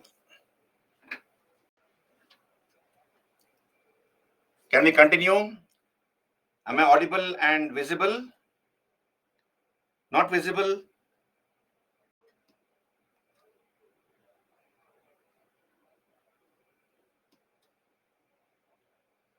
Am I visible? Karishma?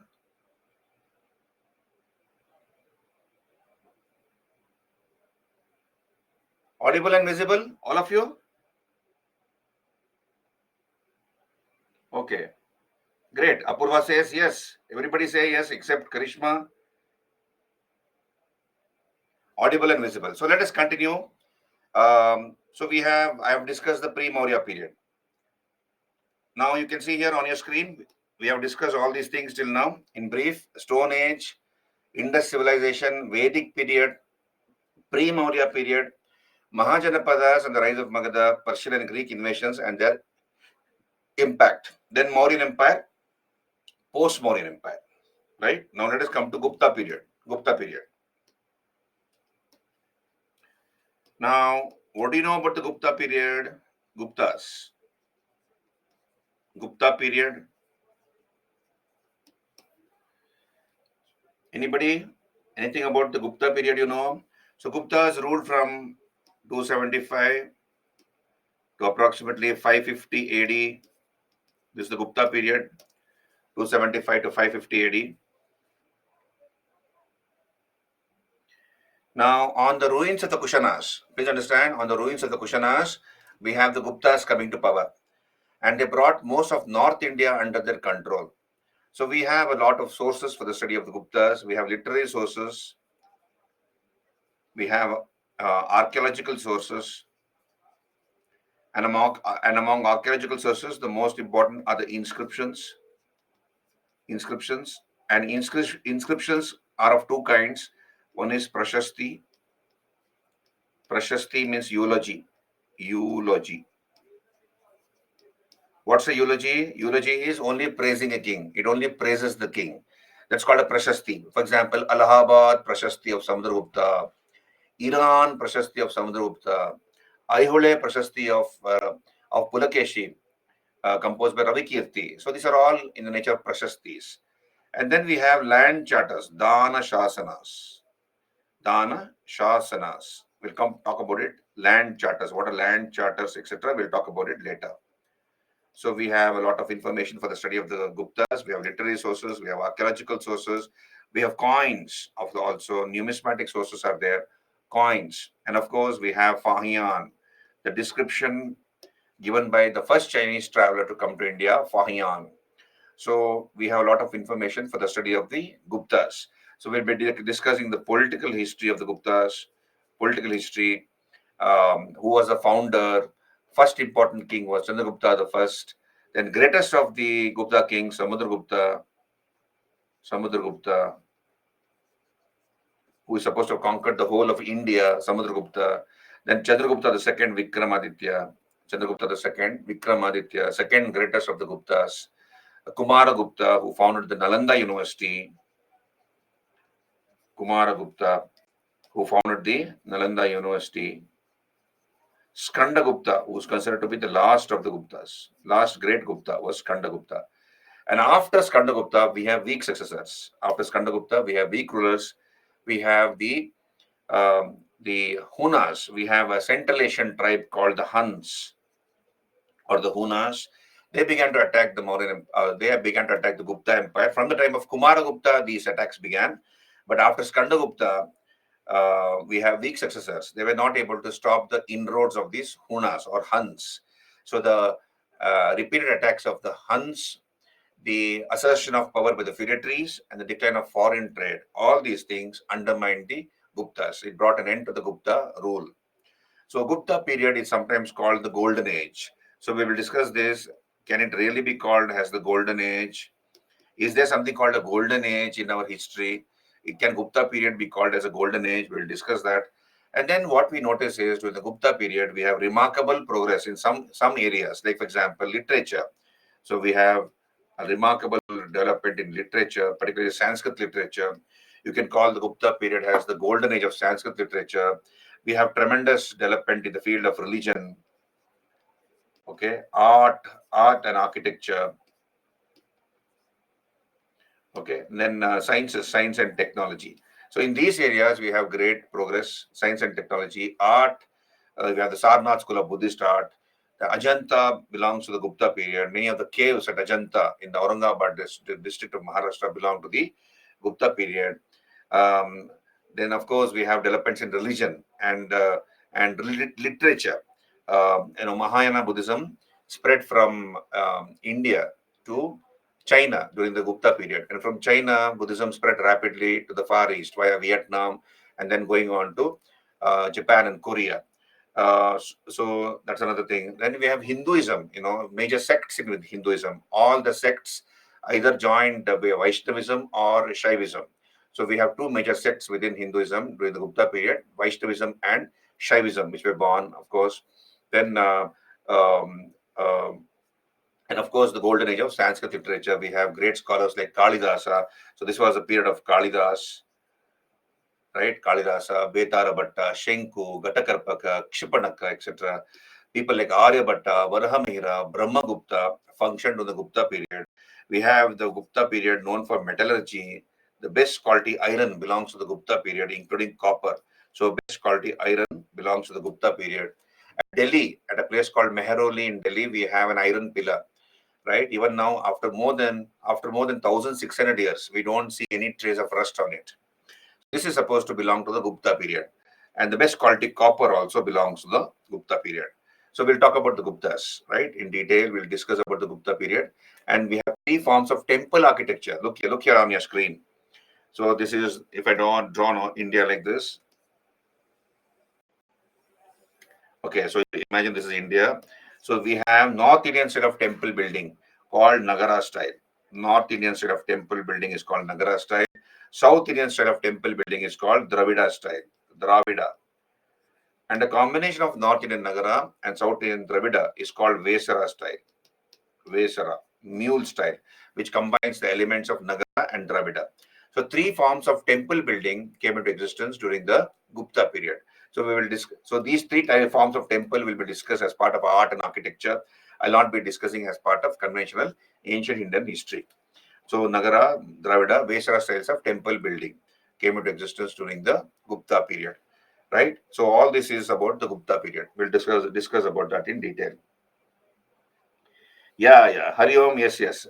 Physics, chemistry, we have medicine, knowledge of medicine, metallurgy, astronomy, astrology. All those things were there even in ancient times. We have the theory of atomic theory.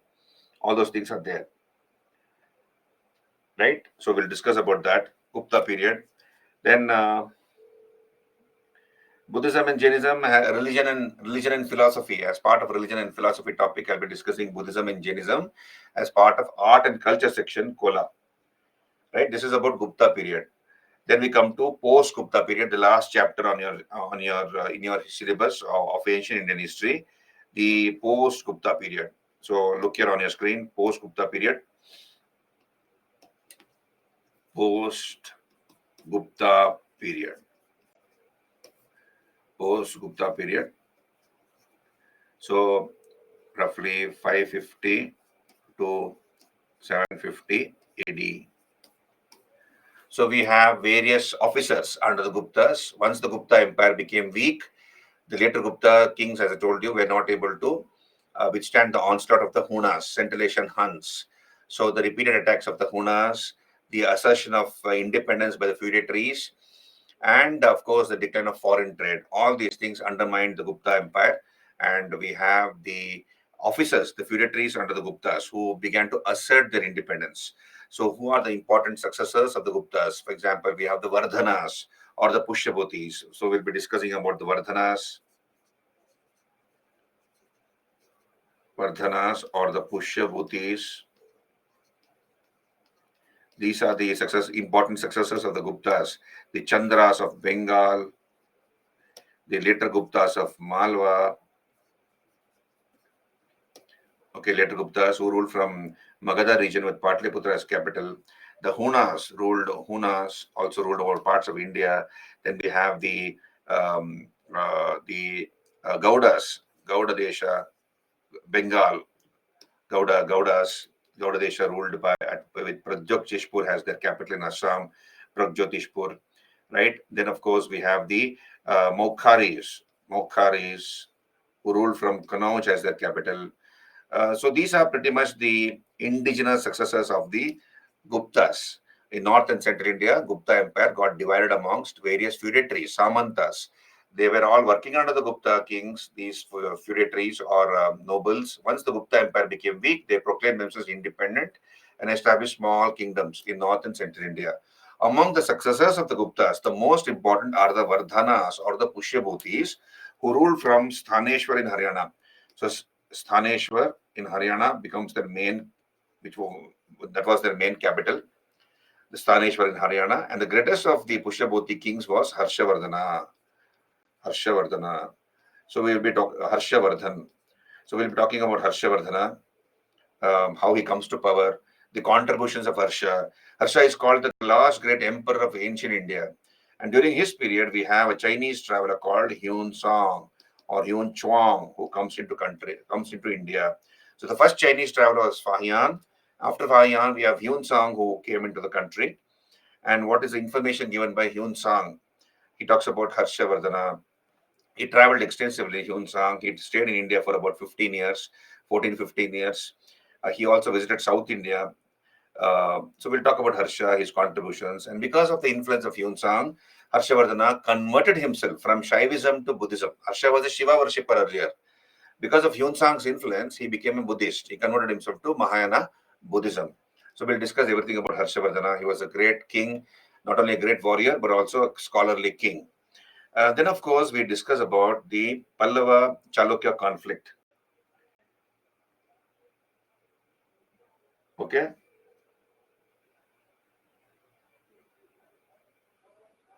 Okay.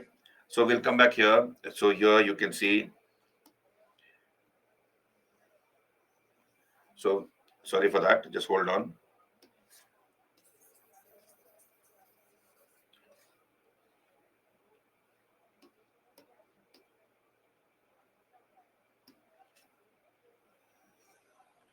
So we have the Pallava Chalukya conflict. As you can see on your screen, we have the. So apart from Harshavardhana, we'll be discussing about the conflict between the Chalukyas of Badami, the Chalukyas.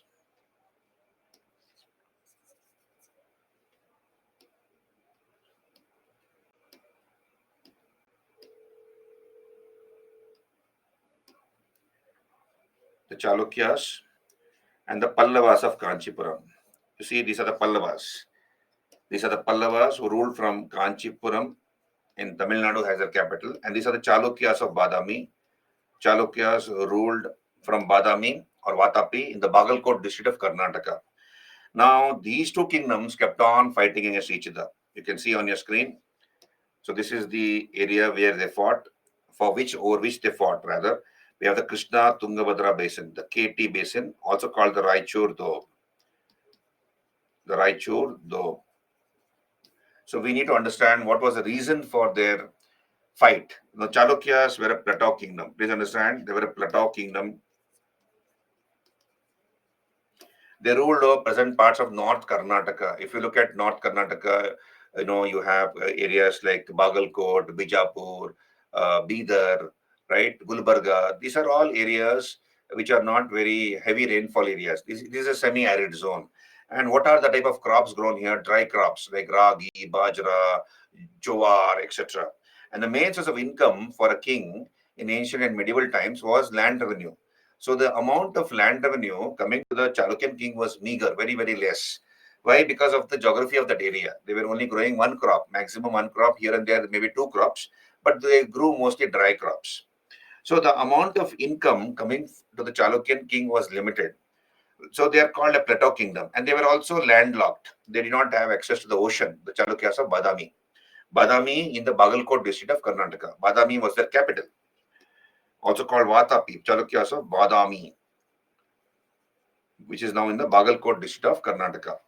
Now, the neighboring kingdom was the Pallavas. Where the Pallavas were a coastal kingdom.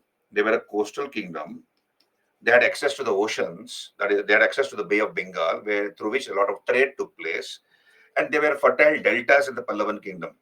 2, 3 deltas were there where they will grow 2 to 3 crops in a year, and they were very prosperous compared to the Chalukyas because of the geography over which they ruled. So the Pallavan king not only collected land revenue from the farmers, but also collected custom duties from the merchants and traders. Okay, so the Pallavas were a coastal kingdom, very prosperous. The Chalukyas not so prosperous. And between these two economically divergent kingdoms, economically they were different, isn't it? You have a very fertile belt of land. There was a very fertile belt of land called the Krishna Tungabhadra Basin, the Raichur Doab as it is called. The Chalukyas were desperate to gain control of the Krishna Tungabhadra Basin. And why should the Pallavas give it to the Chalukyas at a platter? So this became the bone of contention between the Chalukyas of Badami and the Pallavas. Are you there with me, all of you? Hello. This was the main reason as to why they kept on fighting against each other. We will talk about it. Are you there with me? Please raise your hand. Okay. Now look here. Constant fighting between the Chalukyas of Badami and the Pallavas weakened both of them.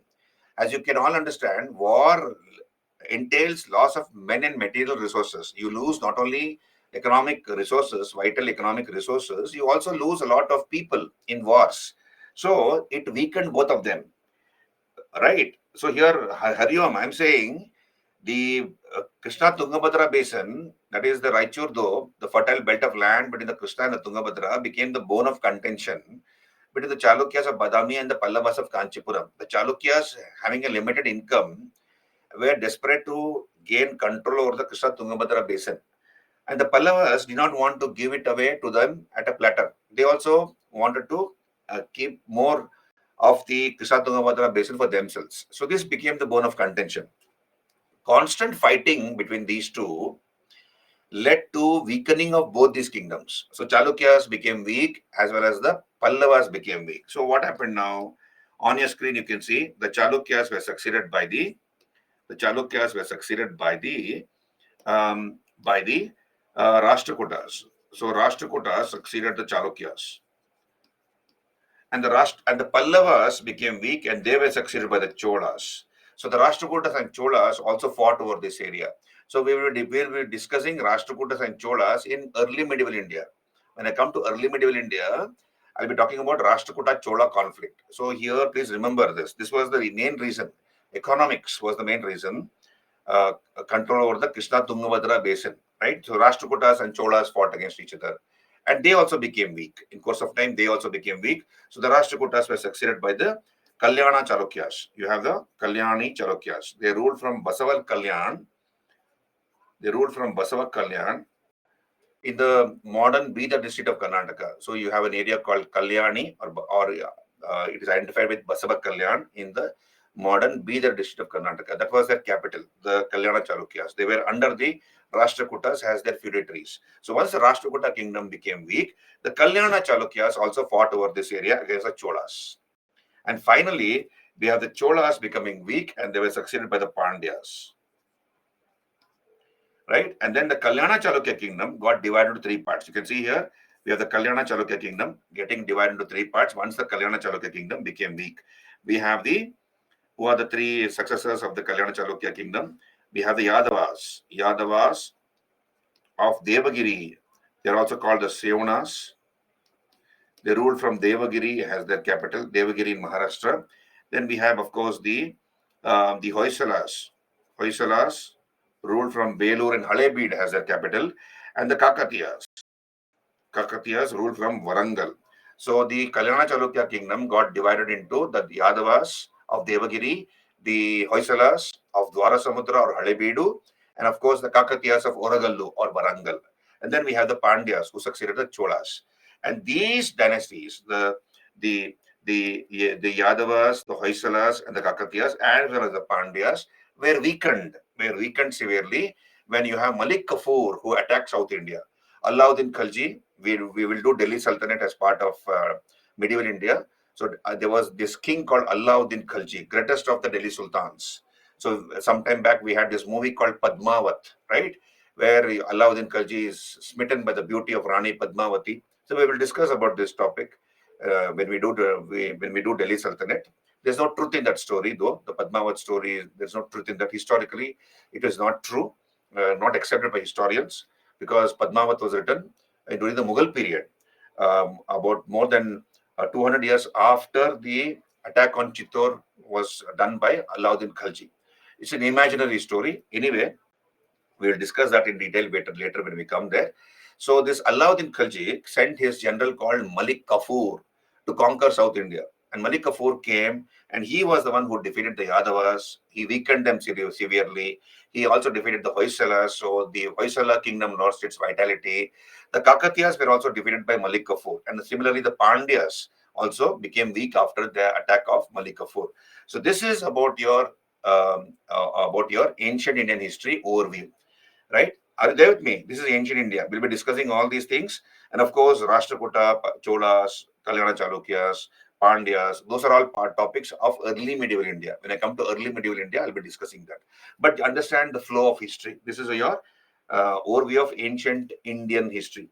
All clear? So look at the topics here on your screen. Stone Age, Indus Civilization, Vedic period, pre-Maurya period, Mahajanapadas and the rise of Magadha, Persian and Greek invasions and their impact, Mauryan Empire, post-Maurya period, Gupta period, post-Gupta period. 8 chapters. All clear? All of you? Any doubts here? So whenever you have any doubt, you ask me. I'll clarify that. When we come to the topic proper, every chapter we will discuss in detail, and then you'll understand the details of those chapters. I have only given you a bird's eye view in this last 2 hours. In this last 2 hours, 10 to 12, I have only given you the overview. I give a lot of time for the overview, because once this is clear, once it is clear in the student's mind as to what all we're going to study as part of ancient India, it becomes very easy to relate to the topic. You'll understand what is going to come after this. Nothing is a surprise, right? Can I go on? Can we begin with the first chapter, Stone Age? What is the capital of the Hoysalas? Srijit. Initially, it was Belur, and later Halebid. Halebid, those days called Dwara Samudra or Dora Samudra. This is in the present day Hassan district of Karnataka. So recently, Hoysala temples were in the news. This can be a question in the prelims or in the mains. We have 3 temples of the Hoysalas: Belur, Halebid, Somanathpur. They have been included in the permanent list of the UNESCO World Heritage Sites. So this could be a question on Hoysala architecture. Okay? Clear, all of you? Can I begin the first chapter? Hariom. Okay, request write more clear and a bit slow. Okay, fine.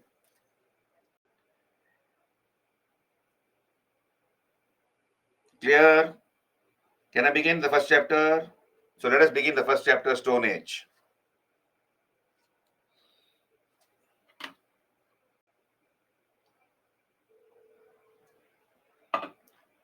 So on your screen, first chapter.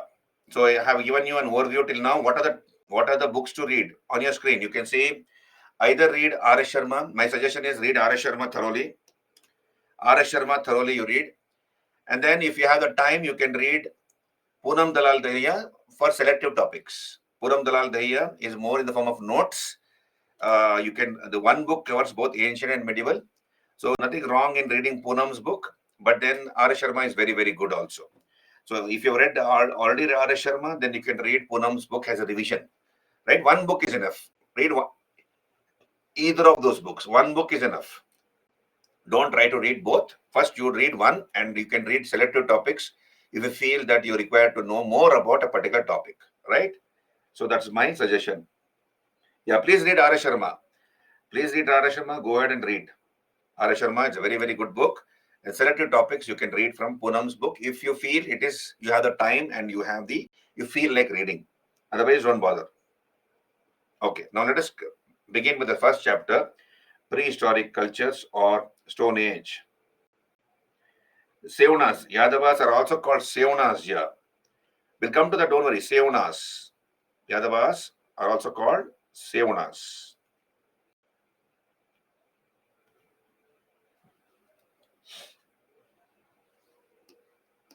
Seona.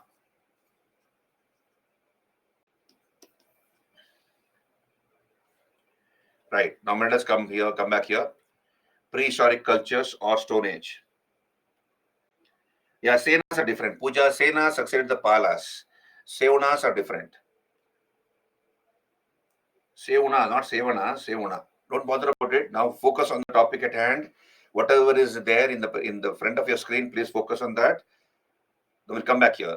Prehistoric cultures or Stone Age. So I've already discussed this. There's a synopsis of this chapter. We'll be discussing all this. What is history, prehistory, and proto-history? So I've already done this. What is history? What is prehistory, proto-history? What is Stone Age? We'll discuss that. Then all the three Stone Ages, Paleolithic, Mesolithic, Neolithic cultures, their characteristic features, the characteristic tools in each of these stages, important sites. Then what is Chalcolithic Age? Features, Chalcolithic cultures, and important sites, important Chalcolithic sites. Okay, right.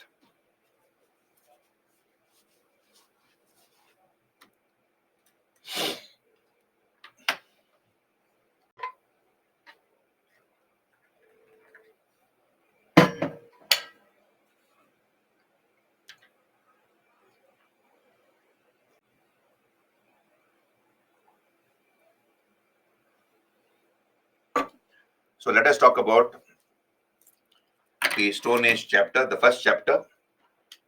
So we come to the Stone Age. Now look here. The Stone Age begins from the origin of humans until the invention of writing. This is called prehistoric age. History is what? What is history? All those happenings of the past which have been written down and understood is history. We have discussed this. What is history?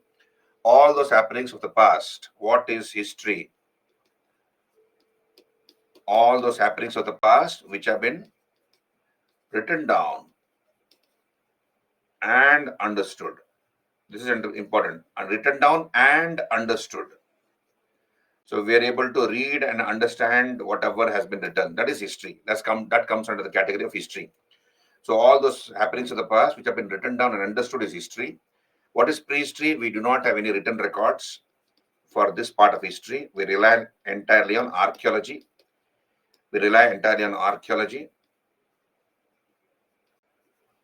No written records.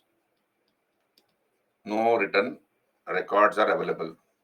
So remember, write the keywords. Keep writing the keywords. The keywords are very important. You don't need to write full sentences. Okay. So if you just keep scribbling. Handwriting is not important here. Just keep scribbling so that you're there mentally also in the class, not just physically. Don't just listen. Keep writing. That is part of your preparation. You write and get into UPSC. You cannot just read and get into UPSC. You have to write, right? Then proto-history. What is proto-history? We have written records. But we are not able to read them. Written records are there, but they cannot be read. It is unread. You cannot read it. For example, the Harappan script cannot be read because it is even now unintelligible. It has not yet been deciphered. So that comes under the category of proto-history. So history, prehistory, proto-history. Now what is Stone Age? What is Stone Age? All the tools and implements or instruments used by early man were made of stone, hence called Stone Age, isn't it? All the tools and instruments made by early man were made of stone, hence called Stone Age. Now please understand, there are 4 stages in the evolution of the Earth's crust. So when the Earth evolved, there are 4 stages, I believe, in the evolution of the Earth's crust. And the 4th stage is called Quaternary, which is divided into 2 parts. We have the Pleistocene epoch or the Ice Age and the Holocene epoch, Ice-free age. So Pleistocene epoch means Ice Age, when major parts of the Earth were covered with ice. So there are 4 stages in the evolution of the Earth's crust. And the 4th stage is called Quaternary, which is divided into Pleistocene or Ice Age and Holocene or Ice-free age. So Ice-free age even now continues. We are living in the Holocene epoch. Now, origin of man. Where did first man originate? It is supposed to be Africa. And please understand, the continents look different from the way they look now. So the Earth was Earth was looking different from the way it looks now. You study about the continental drift theory, isn't it? Isn't it? As part of geography, you study all those things. So man originated from Africa. He was first He first originated in Africa, and from Africa he migrated to different parts of the earth, right? So here we have man first appearing in Africa in the early Pleistocene, in the early part of the Ice Age, and we have the earliest evidence of man, which comes from Maharashtra, as early as 14 lakh years ago. So we have these Bori caves in Maharashtra, where we have evidence of man in India as early as 14 lakh years ago. Clear till here, all of you? Karimun, right? Can I move on? Very simple. So man first appeared in Africa, and from Africa he migrated to different parts of the earth. And the earliest evidence of man in India is from Maharashtra, as early as 14 lakh years ago, from Bori caves in Maharashtra. Stone Age is divided into three parts, as we have seen: Paleolithic, 2.5 lakh to 10,000 BC; Mesolithic, Middle Stone Age, 9,000 to 4,000 BC; and Neolithic or New Stone Age, from 4,000 to 2,500 BC, Neolithic Age. Now, on what basis have historians divided the Stone Age into three parts? On the basis of gradual improvement in tool making technology. On the basis of gradual improvement in tool making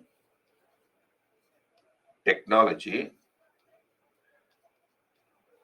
Stone Age is divided into three parts: Paleolithic, Mesolithic, Neolithic.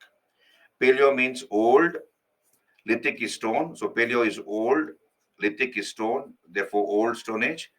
Meso is middle, lithic is stone. And neo is new. So on the basis of gradual improvement in tool making technology, the Stone Age is divided into Paleolithic, Mesolithic, and Neolithic. Now, first of all, let us talk about the Paleolithic age, 2.5 lakh to 10,000 BC. Now, how was man's life in the Paleolithic age? Let me explain to you here on your screen.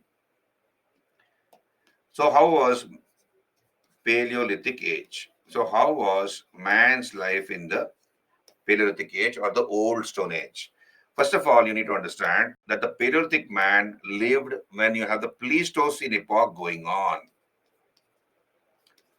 Pleistocene epoch was going on when the Paleolithic age man was living on this earth.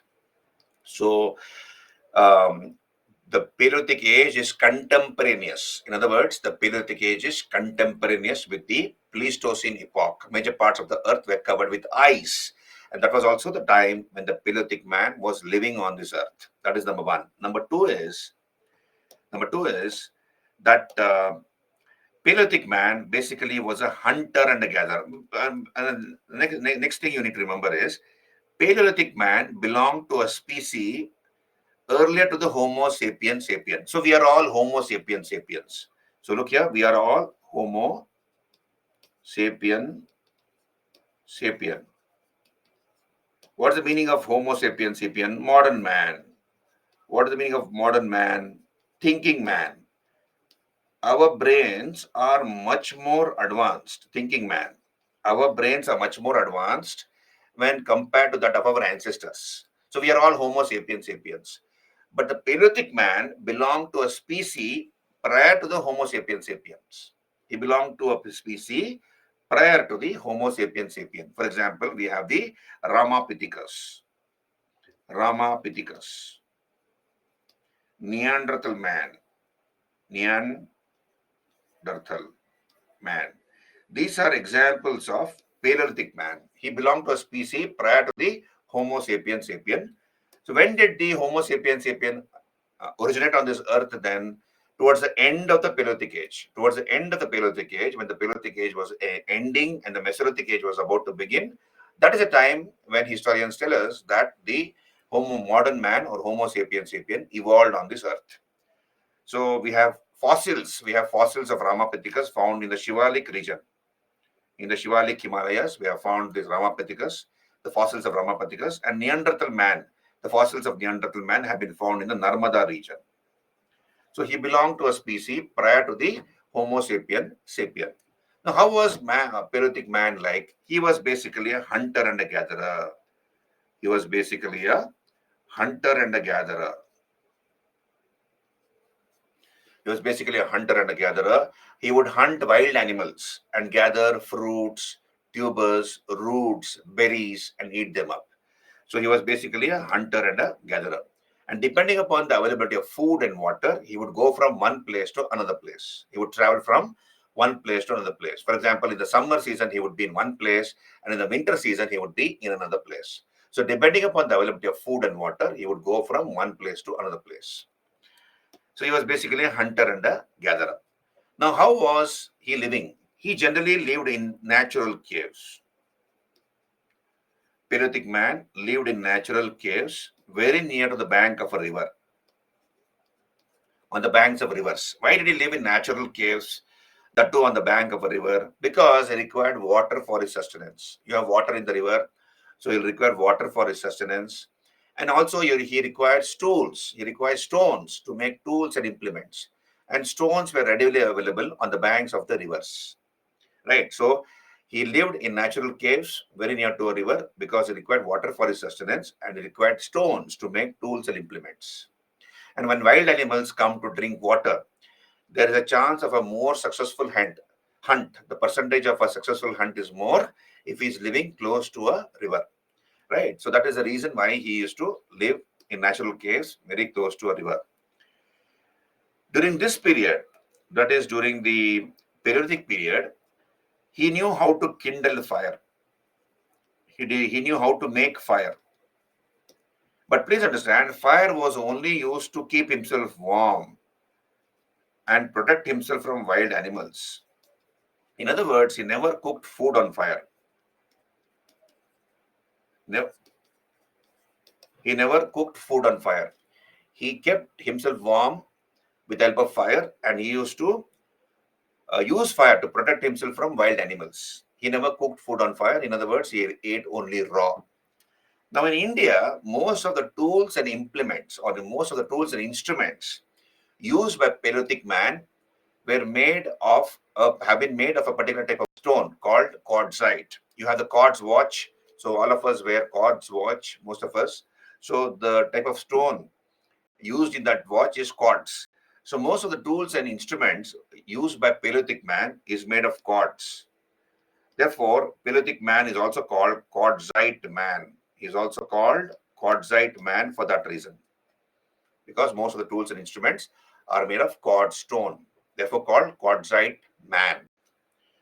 Now, such tools and implements or instruments have been found in various parts of India. For example, we have found at Bhimbetka.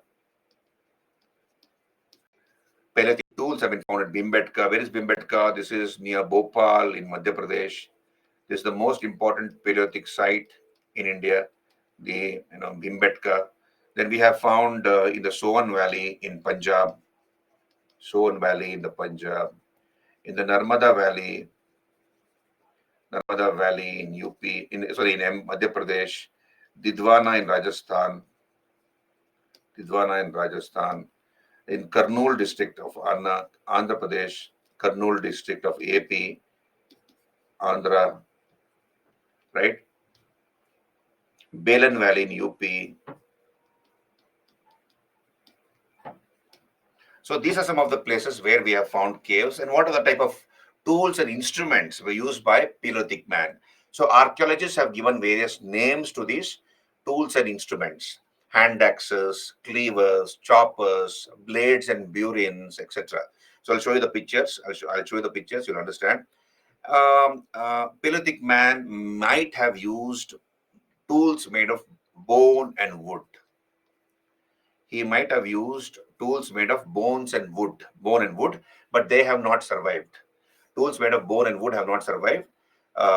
Okay, so he might have made them out of bones and wood, but they have not survived because they are perishable in nature. This is about Paleolithic man. Okay, so we look at this on your screen. So paleo means old, lithic is stone, as you can see. So that is called Old Stone Age. Paleolithic man lived during the Pleistocene epoch. So Paleolithic age was contemporaneous with the Pleistocene epoch. The Paleolithic man belonged to a species earlier to Homo sapiens. For example, Ramapithecus. Fossils of Ramapithecus have been found in the Shivalik region and of the Neanderthal man in the Narmada region. Right? So modern Homo sapiens arose towards the end of the Paleolithic age. Basically, he was a hunter and a gatherer. He made crude to specialized tools through a technique called flaking. So I forgot to mention this, and you can see on your screen. So through a technique called flaking, the Paleolithic man made tools, crude to specialized tools. So he will take two stones, like you take two bricks, and you hammer the two bricks, you bang the two bricks against each other. What happens? Small pieces of bricks will fall down. Similarly, he'll take a big, large stone called a hammer stone, as you can see on your screen. He'll take a hammer stone, and then he'll take another stone, a core, a smaller piece of stone. And with that big stone, he will hit the small stone. Small pieces of stones will fall down. That's called flakes. So then he will work on those flakes. For example, he can give it a shape like this. He can shape it like this, like an arrowhead. He'll attach a piece of wood to this, or he can make it a spear like this. Okay, like a spear like this. So he can give it different shapes. So if he made crude to specialized tools through a technique called flaking, right? And then most of the tools, as I told you, were made of quartz stone. Therefore, Paleolithic man in India, please understand, Paleolithic man in India is called quartzite man. And he knew how to make fire, but fire was used only to keep himself warm and to protect himself from wild animals. It was not used to cook food on fire. It was not used to cook food on fire, right? So you can see on your screen, on to the left of your screen, you have some pictures of some Paleolithic men, okay, hunting, bringing the carcass. You have children and women around the settlement. So you can see here caves. So he lived in a cave very near to a river. You can see a river here. So he looked something like this, Paleolithic man. Right? So the Paleolithic age in India is divided into three periods, sub-periods. You have 2.5 lakh to 1 lakh BC, early Paleolithic, then 1 lakh to 40,000 BC, middle Paleolithic, and 40,000 to 10,000 BC, late or upper Paleolithic. So early or lower Paleolithic, middle Paleolithic, and late or upper Paleolithic. So let us look at the tools. We have historians, archaeologists who have given names to these tools. So what are the type of tools used by Paleolithic man? Hand axes, cleavers, choppers, blades and burins, right? And I told you he might have made tools of wood and bone, but they have not survived. So the various names have been given: hand axes, cleavers, choppers. You can see the picture of a hand axe on your screen. You can see this picture of a hand axe. This has been found in Karnataka, in the Humsi Valley of the Kalburgi district of Karnataka. So this is the picture of a hand axe, right?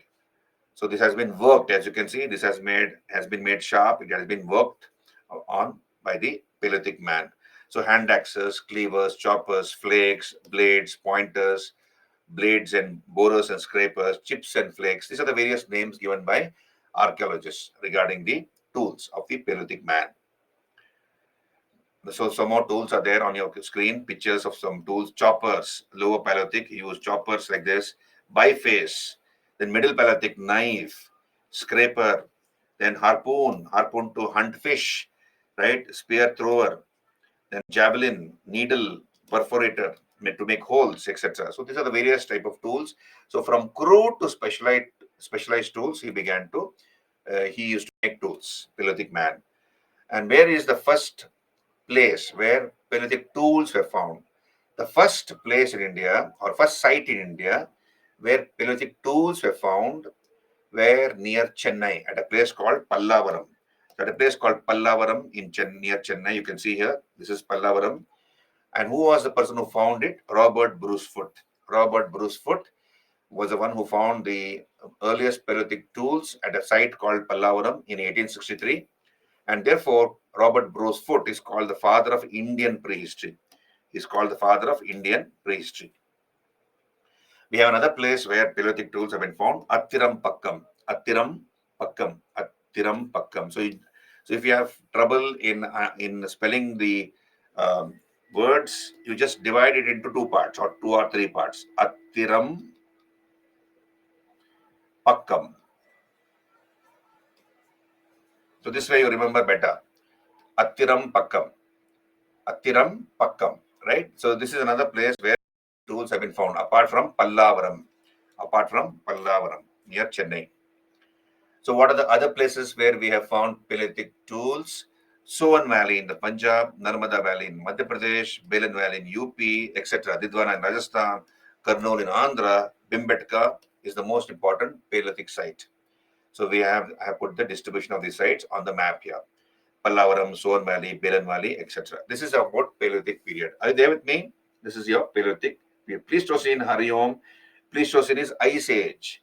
I told you during the Paleolithic age, man was living in the Ice Age. Major parts of the earth were covered with ice. Okay, Hariom. Bori caves are in Maharashtra. So I mean,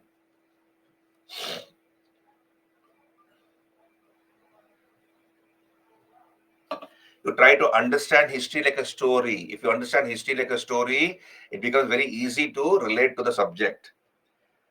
Okay, understand. It's more about understanding, right? Nothing to mug up here. Just understand, and then things will be okay and easy for you. Then we come to the next stage. Next stage, Mesolithic age. You understand this? Mesolithic age. How was man's life in the Mesolithic age? Mesolithic age, this was the intermediate stage in Stone Age culture.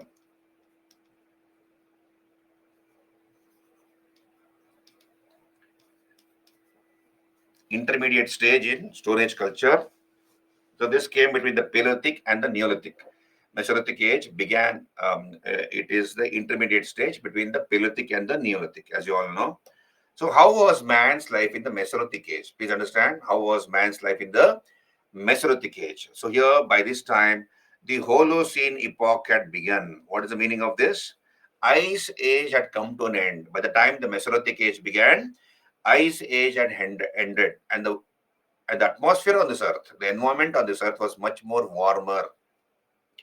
So since the atmosphere or the environment was much more warmer on this earth, you have new plants and animals on this earth. We have new flora and fauna. You have new flora and fauna.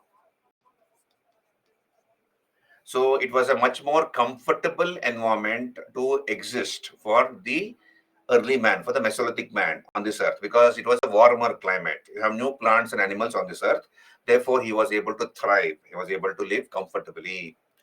Now, Mesolithic man. How was the life of the Mesolithic man? We have seen the life of the Paleolithic man. Paleolithic man was a hunter and a gatherer, and depending upon the availability of food and water, he would go from one place to another place. What about the Mesolithic man? Mesolithic man also continued to be a hunter and a gatherer. But towards the end of the Mesolithic age, please understand, towards the end of the Mesolithic age, he began to cultivate wild varieties of crops, wild crops on a small scale. So began to cultivate wild varieties of crops on a small scale. And that led to the birth of small settlements. Small settlements came into existence for that reason. So when you engage in agriculture, you are forced to stay in one place and engage in agriculture, right? Therefore, you have the birth of small settlements towards the end of the Mesolithic age. So man, to a large extent, continued to be a hunter and a gatherer during the Mesolithic age. But towards the end of the Mesolithic age, he began to cultivate wild varieties of crops on a small scale. So whatever he was gathering and eating, he began to grow the same types of crops. Same crops were now grown by him. And generally, he practiced agriculture on the banks of rivers. Generally, on the bank of a river, he would practice agriculture. That on a small scale. Then what are the other aspects of this age? We see that he also began to engage in domestication of animals on a small scale. So animal husbandry also was engaged in on a small scale by him. So animal husbandry on a small scale. So wild varieties of crops on a small scale, animal husbandry on a small scale. Then we have evidence of the earliest constructed houses in India coming from the Mesolithic age. So we have artificial shelters. Evidence of artificial shelters are there. For example, in UP, at a place called Sarai Nahar Rai, we have evidence of artificial shelters. Earlier, he used to live in natural caves. Now he began to, on a small scale, he began to make houses, artificial shelters. So this is found. Then we see intertribal conflicts leading to wars. We have evidence of intertribal conflicts. So intertribal conflicts leading to wars. We get evidence of this again from UP here. Um, now, where do we get this evidence? How do we get to know that they fought? You have tribes fighting against each other in battles and wars from the painting. So, from the Mesolithic period, we have examples of paintings. Paintings are there from upper Paleolithic period, but to a large extent from the Mesolithic period, we have more examples of paintings. Paintings on the walls of caves. They are called prehistoric art.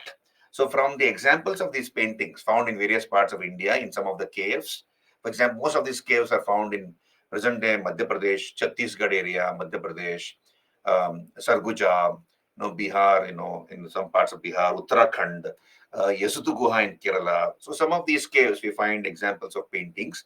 And from the paintings, which have been done by Mesolithic man, we come to know that there were tribes fighting against each other in wars. So we have evidence of intertribal conflict leading to wars. And thirdly, very interestingly, we see the making of pots with the help of hand during the Mesolithic period. Handmade pottery. Handmade pottery began during the Mesolithic period. Mesolithic period, we have handmade pottery. So here, please understand, Mesolithic man continued to be a hunter and a gatherer, but towards the end of the Mesolithic age, he began to cultivate on a small scale wild varieties of crops. That led to the birth of settlements. He also engaged in animal husbandry, domestication of animals on a small scale. Then we have evidence of artificial shelters. Then intertribal conflicts leading to wars, and also handmade pottery.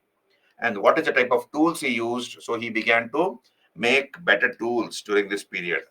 So they are much more refined tools. They are called microliths. Microliths. Micro means small, as you all know. Micro is small, and lith is a stone. So very small stone tools. So he began to improve his tool making. See, please understand, man continues to improve his tools even now. Take the example of our mobile phone. So mobile phone, everybody has a mobile phone, isn't it? How did the mobile phone look about 10, 15 years back? It looked different. It looked like a TV remote, Motorola. Okay, when I was in my college days, slowly pagers and slowly mobiles came. It was looking like that of it was looking like a TV remote, right? But now we have every year, mostly Apple or some other company brings out a new model, much more faster, much more thinner, sleeker, lighter, faster, etc. Bigger RAM, much more capacity RAM, etc., etc. So we continue to improve our tools. From the Stone Age, we were doing that, man, and we even now do that. Look at our motorcycles. Like, for example, you have a new Himalayan which has come on the roads, isn't it? Nothing was wrong with the old Himalayan, but we have improved. The company has improved the Himalayan. Similarly, you have new Brezza on the roads. There was nothing wrong in the old Brezza, but then the company feels that they have made it much more wider, much more features have been given, etc., etc. So we continue to improve our tools and instruments even now. So man, what he began in the Stone Age continues to do that even now. Are you able to relate to what I'm telling? Hello, all of you? Clear? Okay, so handmade pottery began to be made during this period, right, in the Mesolithic period.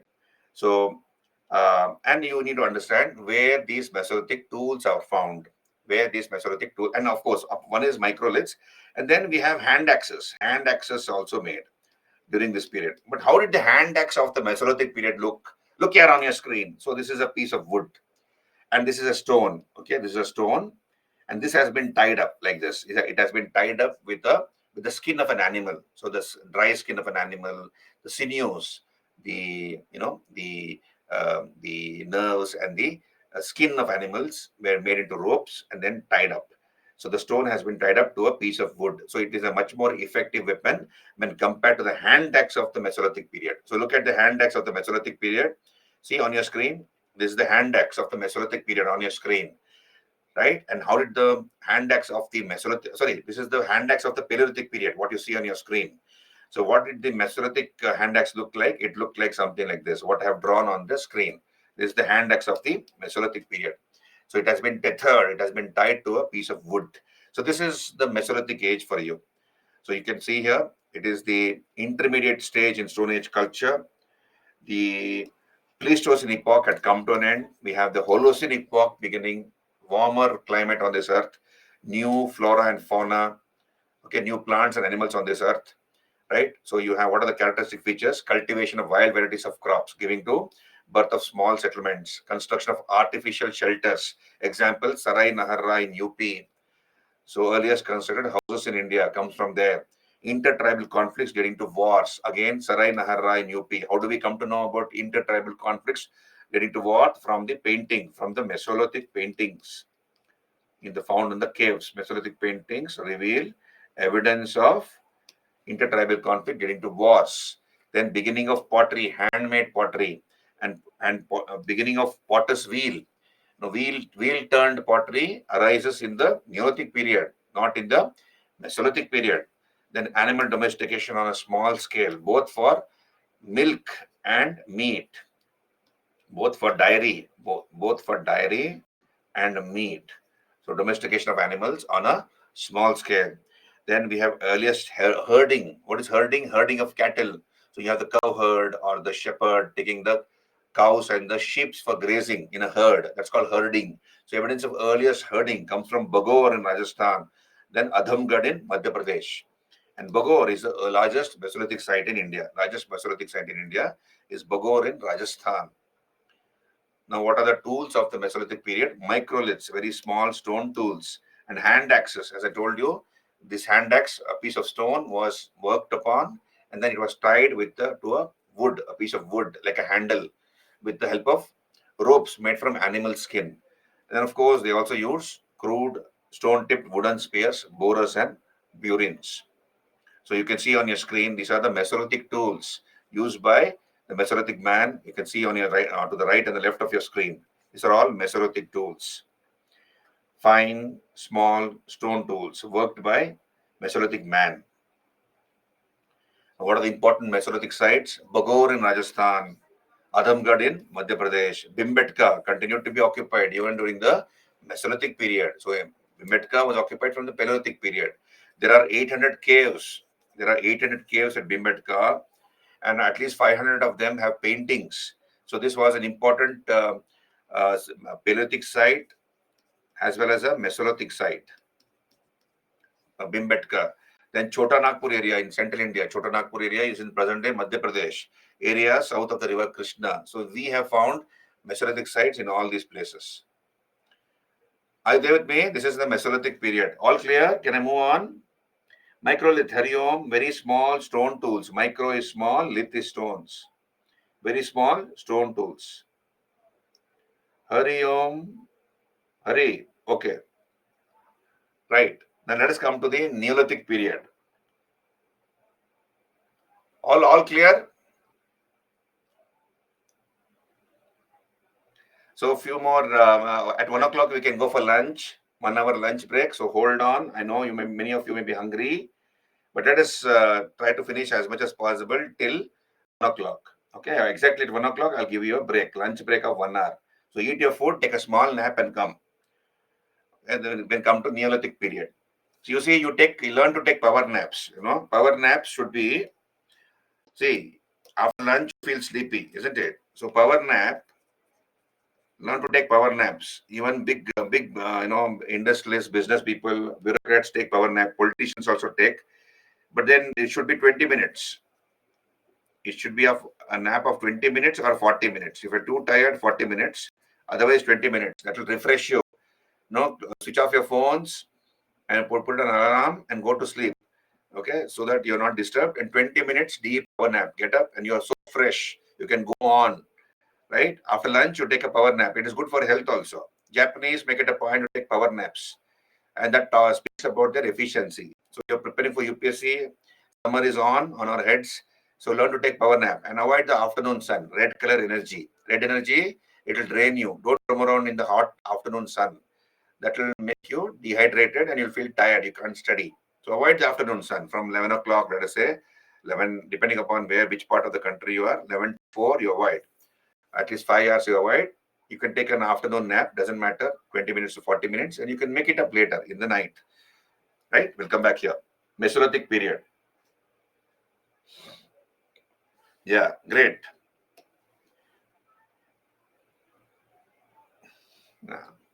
Hariom says political leaders take full naps, sir, after winning. Okay, you're right, Hariom. Now we'll come back here. Uh, now don't take a nap now only. We'll wait till 1 o'clock. Have your lunch and then take a nap. Hariom. So we'll come back here. Neolithic age, 7,000 to 1,000 BC. Now, what is this Neolithic age? New Stone Age. New Stone Age, Neolithic age.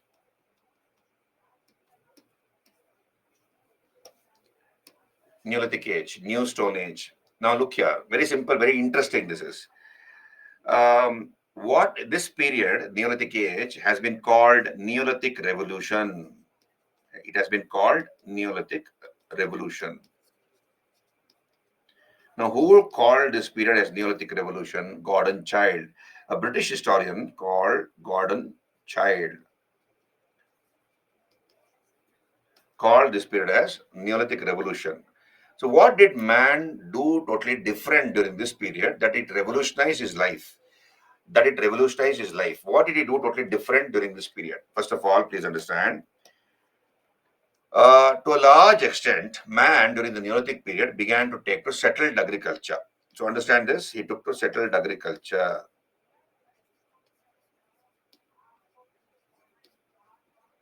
We saw this that in the Mesolithic age, towards the end of the Mesolithic age, on a small scale, he began to cultivate wild varieties of crops. In the Mesolithic age, towards the end of the Mesolithic age. But during the Neolithic period, on a large scale, we see the Neolithic man who had taken to settled agriculture. So he began to engage in large scale agriculture, right? And that led to a surplus. Understand this. That led to a surplus. Surplus food was generated. Surplus food was generated. Now, once surplus food was generated, this food was stored in pots. So during this period, he made wheel turned pottery. Wheel turned pottery, wheel made pottery or wheel turned pottery began to be made by the Neolithic man. And the immediate necessity of food was taken care of. Now, look here, in the Paleolithic period and the Mesolithic period, most of the time, out of 24 hours in a day, most of the time was spent in searching for food. So, man used to spend most of the time searching for food in the Paleolithic age as well as the Mesolithic age. So, out of 24 hours, say, let us say 16 hours, 18 hours, okay, he's searching for food. He must have gone into the forest. Okay, a group of men have gone into the forest for hunting, and they might find a hunt immediately, or they might find a hunt after 2 days, 1 or 2 days. So, or many of the hunt may not be successful. They might spot an animal, they might try to kill it, but the animal might escape, right? So, therefore, they have to go hungry till they find a hunt for themselves. So, most of the time was spent in searching for food in the Paleolithic and the Mesolithic period. Now, in the Neolithic period, he began to cultivate food, what he was till now gathering in the wild or hunting in the wild. So he began to cultivate the same type of crops. A surplus was generated and he was able to store the surplus in pots. So the immediate necessity of searching for food was avoided now. Now that was taken care of. Food was taken care of. Now, once food was taken care of, because he knew that he had cultivated the food grains and stored it in pots, he just has to open the pots and then cook them and eat them. So he began to cook food on fire. So he began to cook food during this period. Now, once man was able to solve this immediate necessity of food during the Neolithic period by through agriculture, he had time for other things. He had time for cultural pursuits. So what did he do? He began to cultivate cotton. He began to cultivate cotton and he began to wear a cotton cloth. So he had time for other things. He built better houses. He built better houses and he began to live in them. He began to cultivate cotton and drape a cotton cloth. He discovered minerals under the earth. He discovered metals and he began to use them, right? Like copper. Copper was the earliest metal to be used by man. And then you see, once food was taken care of, once surplus food was generated by agriculture, more mouths could be fed. So more mouths could be fed. When more mouths could be fed, population increased. Population increased. As population increased, tribal communities were transformed themselves into villages. So tribal communities transformed themselves into hamlets. Hamlets grew into villages. Villages grew into cities, towns and cities, and civilizations came into existence. You understand? So when population increased, we have tribal communities transforming themselves into villages. Villages grew into towns and cities, and civilization happened. So therefore, Gordon Child calls this period as Neolithic Revolution. Did you understand? Hello? Did you understand the connection? Easy, no? Easy, right? So this is how civilizations came into existence. Therefore, Gordon Child calls this period as Neolithic Revolution. And please understand, agriculture was engaged on the banks of rivers. It was first engaged on the banks of rivers. It was done on the banks of rivers. Therefore, Neolithic period is also called Neolithic Revolution. Now, what was the type of tools used by early man, or rather Neolithic man? What was the type of tool used by Neolithic man? Polished stone axes. He used polished stone axes. He continued to use stones during this period, but he began to polish them. So therefore, they are much more finer, sharper, with a sharper edge. So he began to polish the stone axes, right? Polished stone axes, and such stone axes have been found in various parts of the country. We have found stone axes in various parts of the country. This is about your Neolithic period. We'll talk about it on your screen.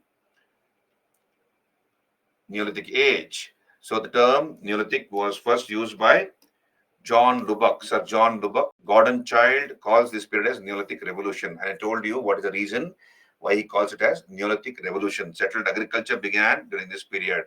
And it was an end of nomadic life and the beginning of villages, formation of villages.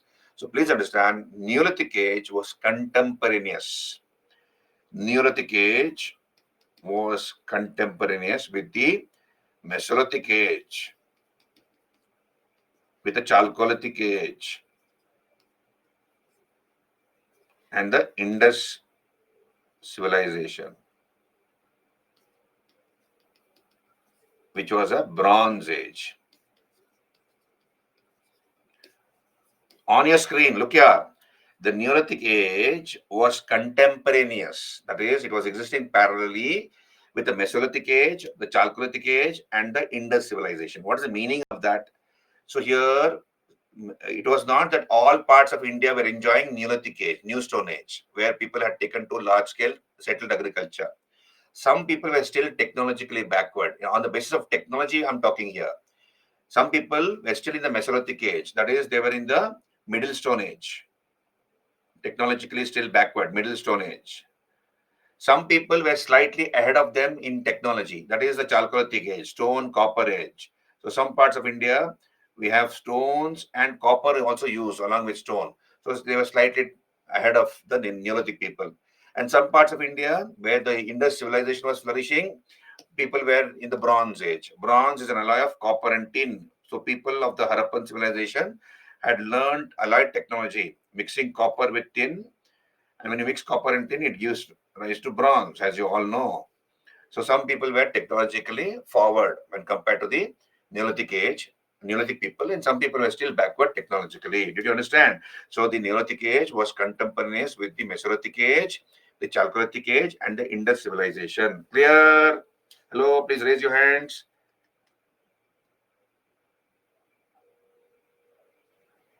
Okay, Apurva, great. All of you clear. So now, which is the oldest Neolithic site in the Indian subcontinent? Which is the oldest Neolithic site in the Indian subcontinent? That is Mehergarh. On your screen, Mehergarh. Where is Mehergarh? Balochistan, Pakistan. Balochistan, Pakistan. We have a site called Mehergarh, and it is as old as 7000 BC. The only Neolithic settlement in the Indian subcontinent attributed to 7000 BC is Mehergarh in Balochistan, Pakistan. Right? So what are the features? What are the features of Neolithic age? Beginning of settled agriculture. Beginning of settled agriculture. Large-scale domestication of animals. sheep, goat, cattle, etc., for dairy and meat, making of wheel-turned pottery. So man began to make pottery on the wheel and used fire to cook food. He began to cook food on fire. So these are the main aspects about features about Neolithic age. So you can see on your screen, these are the Neolithic tools on your screen. Neolithic tools. They're all made of stone, and they have been tethered. It has been joined to a piece of wood. You can see here on your screen. This is a piece of stone, polished and tethered to a piece of wood. Similarly here. So these are all made of stone. So different types of stones, polished stone axes, and then blades and burins. Finally, flat small stone tools. These are much more effective tools when compared to the previous periods. Now, what are the important Neolithic sites in India? First of all, Mehergarh. Where is Mehergarh? In Pakistan, Balochistan, right? This is the oldest Neolithic site. We have evidence of farming here from the Neolithic period at Mehergarh. Evidence of farming, potter's wheel, drilling of teeth in a living person. So somebody's teeth has been worked upon, repaired by a dentist. The Neolithic doctor, Neolithic dentist has repaired it. So drilling of teeth in a living person. We have evidence of that. And of course, they were the first to cultivate cotton in the world. The people of Mehergarh were the first to cultivate cotton in the world. This is number one. Second important Neolithic site is Koldiva. Koldiva in UP. We have evidence of rice cultivation. Earliest evidence of rice cultivation in the world comes from Koldiva. So Mehergarh, earliest evidence of cotton cultivation in the world. Koldiva in UP, earliest evidence of rice cultivation in the world. Then Mahagara in UP, evidence of extensive barley cultivation. Extensive barley cultivation comes from Mahagara and UP. Then Burzahom. Burzahom is another important Neolithic site. It means place of birth. Where is this? Burzahom, it is in Kashmir, Srinagar, Kashmir, on the banks of the river Jhelum. Now, what is very unique to Burzahom? At Burzahom, we have found pit dwellings and double burial. You can see on your screen, I'll draw. See this? This is a pit dwelling. What's a pit dwelling? This is a dwelling pit. So Kashmir is a place of extreme climatic conditions. The temperature can go very, very cold, as you know, -10, -20, -30 in many parts of Kashmir. So the people of the Neolithic age during those days used to dig up a pit like this, as you can see on your screen. They'll dig up a pit like this. They'll put up ladders to climb in and climb out. And then they'll live here. They will live at the base here, right? And what do? They used to cover their pits. They used to cover their pit. So they'll cover the pit like this with a thatched roof. And also, so thatched roof and skin and fur of animals was used to cover the roof like this. And they live here. So this was to protect themselves from the cold blizzard, from the cold winds of Kashmir. They are called pit dwellings, right? And at Burzahom, we have found double burial. What's a double burial? A dog has been buried along with a human being. What is the meaning of this? Double burial. A dog has been buried along with a human being. So if I ask you a question, what does it suggest? What does it suggest? A dog which has been buried with a human being. Anybody? What does it suggest? Question, what does it suggest? Spiritual, Kola, there was no concept of spirituality at this point in time. Kola, good try. Belief in afterlife. Jia, very good. It suggests a belief in rebirth. Kola says rebirth. Good. So it suggests a belief in life after death. Suggests a belief in life after death. It suggests, mind you, it suggests a belief in life after death. So, for example, let us say there was a master. There was a master called A, and he had a dog he had a dog called B. So this was a dog. Imagine this is the dog, right? This is the dog. So the master died. The master died. So what will the people of Burzum do? They will also kill the dog. They'll kill B and bury the dog next to that of the master, in the hope and belief that if the master is reborn somewhere, the dog will also be reborn along with him, and then he will have an accomplice, right? So this is suggestive of the belief in life after death. Then, of course, we have found tools made of animal bones, which have been found at Burzahom. And the people of Burzahom traded with the Harappans. So we have seen this. Some people were technologically forward. The Harappans were in the Bronze Age, whereas Neolithic people were still in the Stone Age, but they used to polish their stone axes. So Neolithic people of Burzahom also traded with the advanced Harappan civilization. Then we have Chirand in Bihar. We have evidence of snake worship. So please understand, some of the traditions, rituals, practices has are as old as the Neolithic age. Even now, we have snake worship in India. Like we have Naga Panchami, we have snake dance in movies. Nagin, Sri Devi's Nagin. Long time back when I was a college boy. So there was this dance, a movie called Nagin, where Sri Devi takes the rebirth of a snake. Now she becomes a snake and she takes revenge because the villain had killed her husband in the previous life. So such things are there. There are many temples who thrive on this snake belief. Naga dosha, as it is called, Naga dosh. So sarpa dosh, kala sarpa dosh, etc., etc. So pujas are done, and shanti is done. So this is part of our belief systems. So along with the Chinese civilization, the Indian civilization is considered to be a continuous block of 5,000 years. We are practicing many of the rituals and traditions and practices from the last 5,000 years continuously, along with the Chinese civilization. The Chinese also have many of those practices from 5,000 years back that they are practicing, right? So snake worship is there, evidence of snake cult. Yeah, evidence of snake worship comes. Then discovery of bone needle, okay, suggests stitching activity.